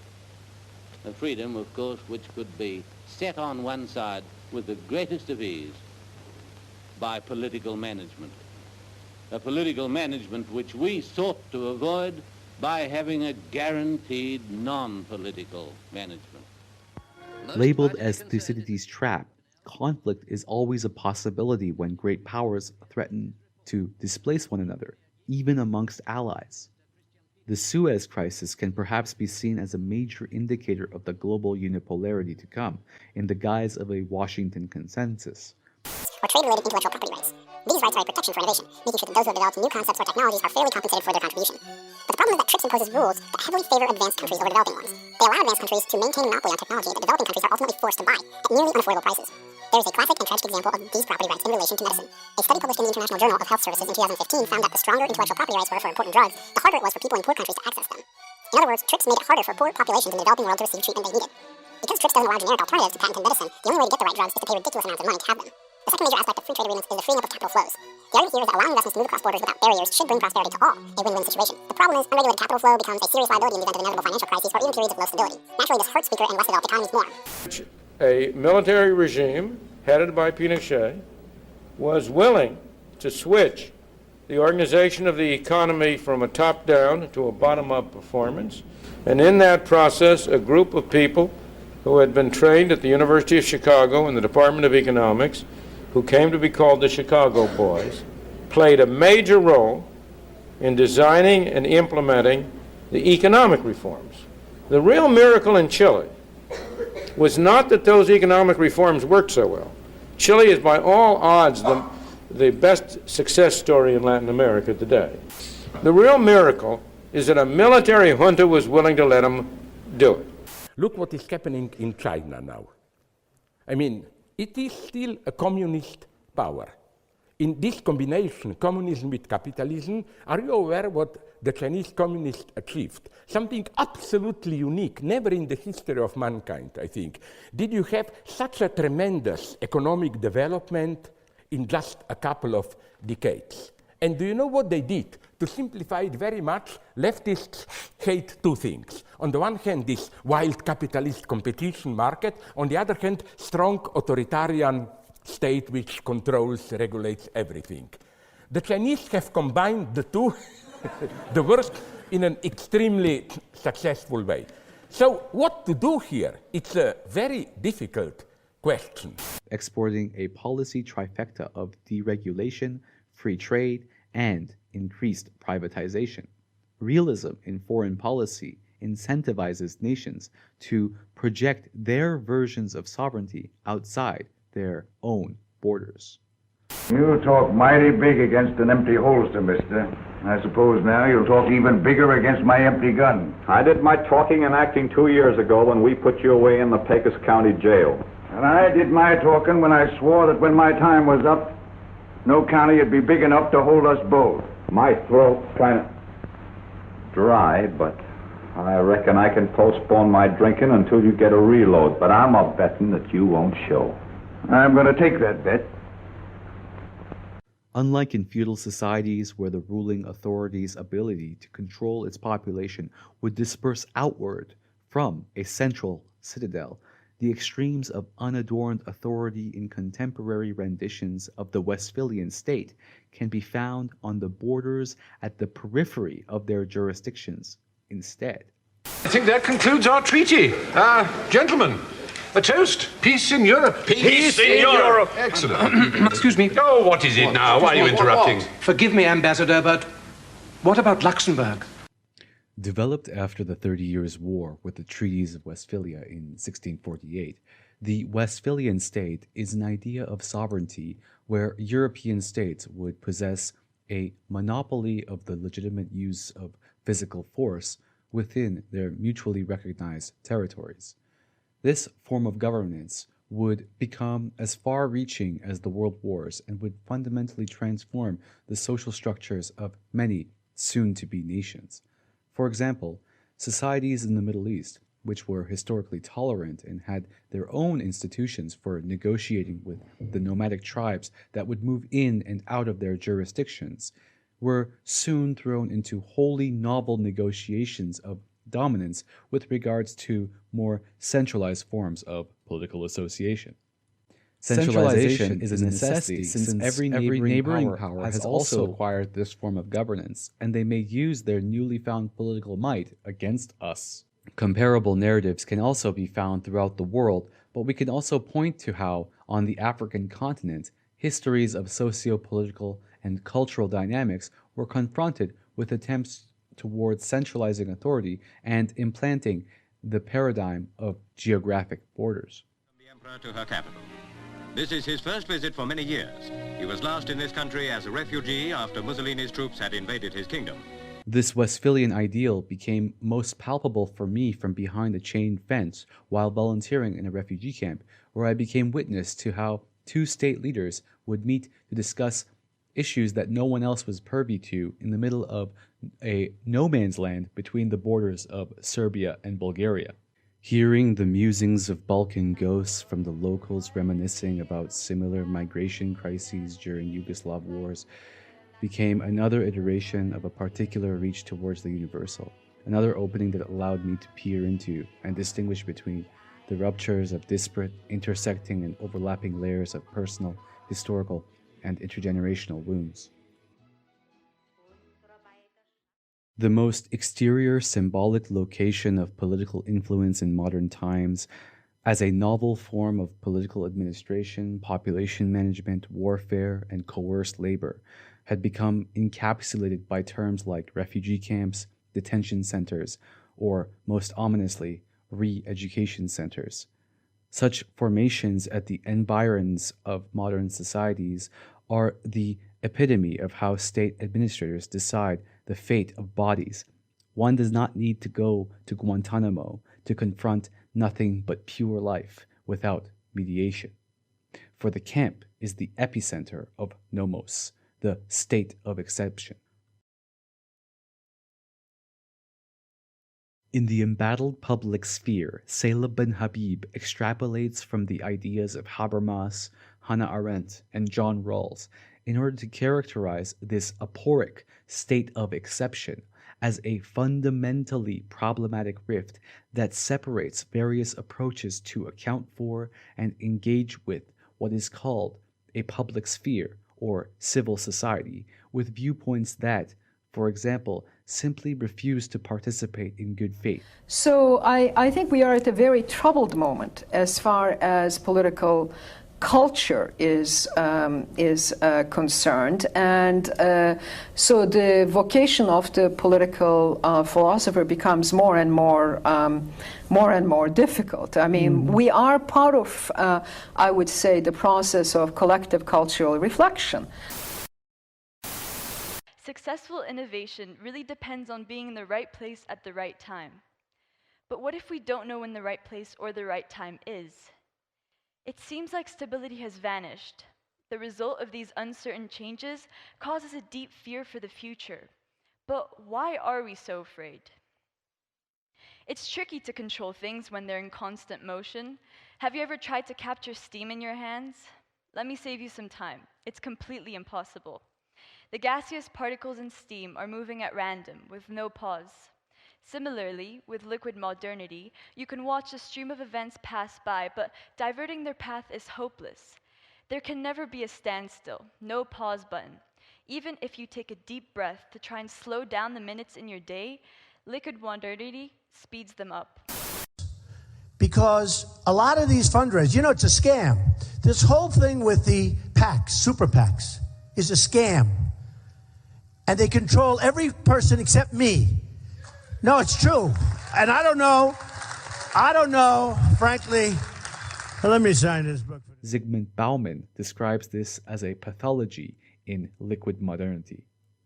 Pathology it may well be, but this is not a pathology of the mind, trying in vain to force sense upon a world devoid of stable and trustworthy meaning, but a pathology of public space, resulting in a pathology of politics, the wilting and waning of the art of dialogue and negotiation, the substitution of the techniques of escape and elision for engagement and mutual commitment. Ben Habib comes to the following harrowing conclusion. Even after we engage in such processes of actual or virtual reasoning and dialogue, it is unlikely that we will have eliminated our differences, our clash of values and beliefs, the disparity among our deeply held convictions. Perhaps the very concept of the public sphere reeks of rationalist idealism.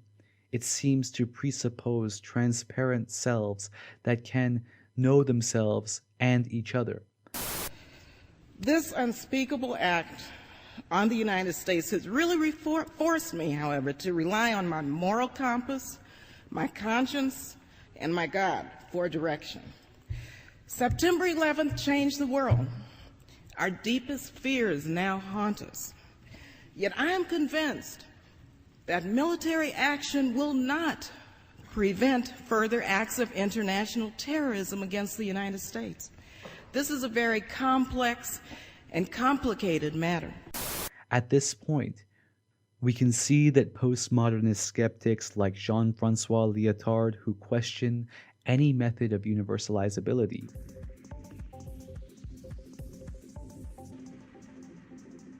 interest group liberals who think that politics essentially is about bargaining on goods. He talks about there will be a civil war. Some commensurable and some not. And advocates of the politics of phenomenological positionality will join hands. Police identified as Rittenhouse runs across the parking lot of an auto service shop, followed by a shirtless man who was later identified as Joseph Rosenbaum. Moments later, shots ring out.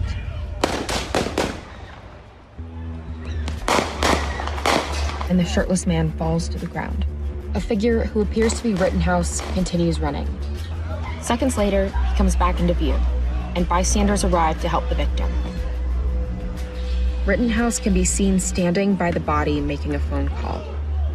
As more people arrive, he runs away out of frame, and someone seems to be heard saying, "I shot somebody."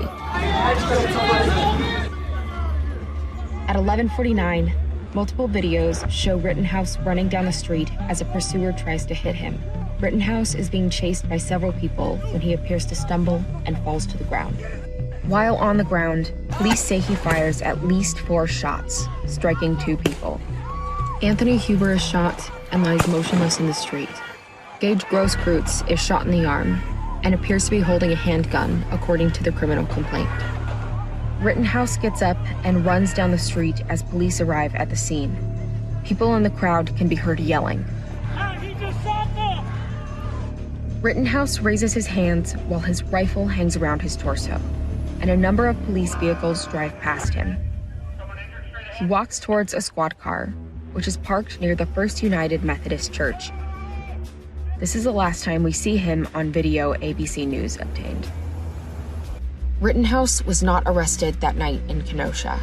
The last night, a 17-year-old individual from Antioch, Illinois, was involved in the use of firearms. Police issued an arrest warrant for him the next day, and Kyle Rittenhouse turned himself in Antioch, Illinois. The citizens of complex democracies have an enormous work of institutional translation to do. I have to apologize. The first runner-up is Colombia. Reflexivity about one's own value positions, the capacity to distance oneself from one's convictions and entertain them from the perspective of others, the ability to live with religious, ethical, and aesthetic incommensurables, the equanimity to accept the multiplicity of values and the clash of gods in a disenchanted universe, undoubtedly a task at which individuals and nations will fail. We should see Trump getting COVID as the epidemiological equivalent of a mass shooting, where the shooter opens fire on the crowd and then turns the gun on himself.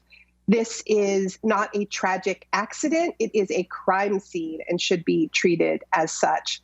Coming back to those leaders you mentioned, I think that Trump, the reckless endangering of the country, but also himself, right, is a result of the fact that he truly believes, I think he believes in white supremacy, to be honest with you. Ilhan Omar tweeted that yesterday that the president is a white supremacist. I think she's right.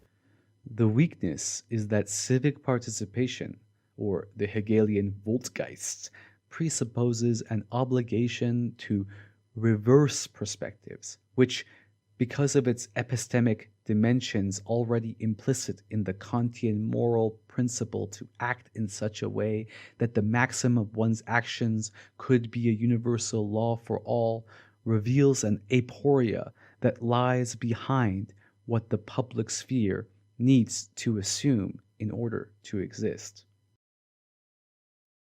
My people are so smart. And you know what else they say about my people? The polls. They say, I have the most loyal people. Did you ever see that? Where I could stand in the middle of Fifth Avenue and shoot somebody and I wouldn't lose any voters. Throughout his works, Adorno draws attention to the limitations of the Kantian moral imperative to act with universality in mind when considering how, during the Holocaust, a destructive drive had become entirely indifferent about whether it had been directed at others or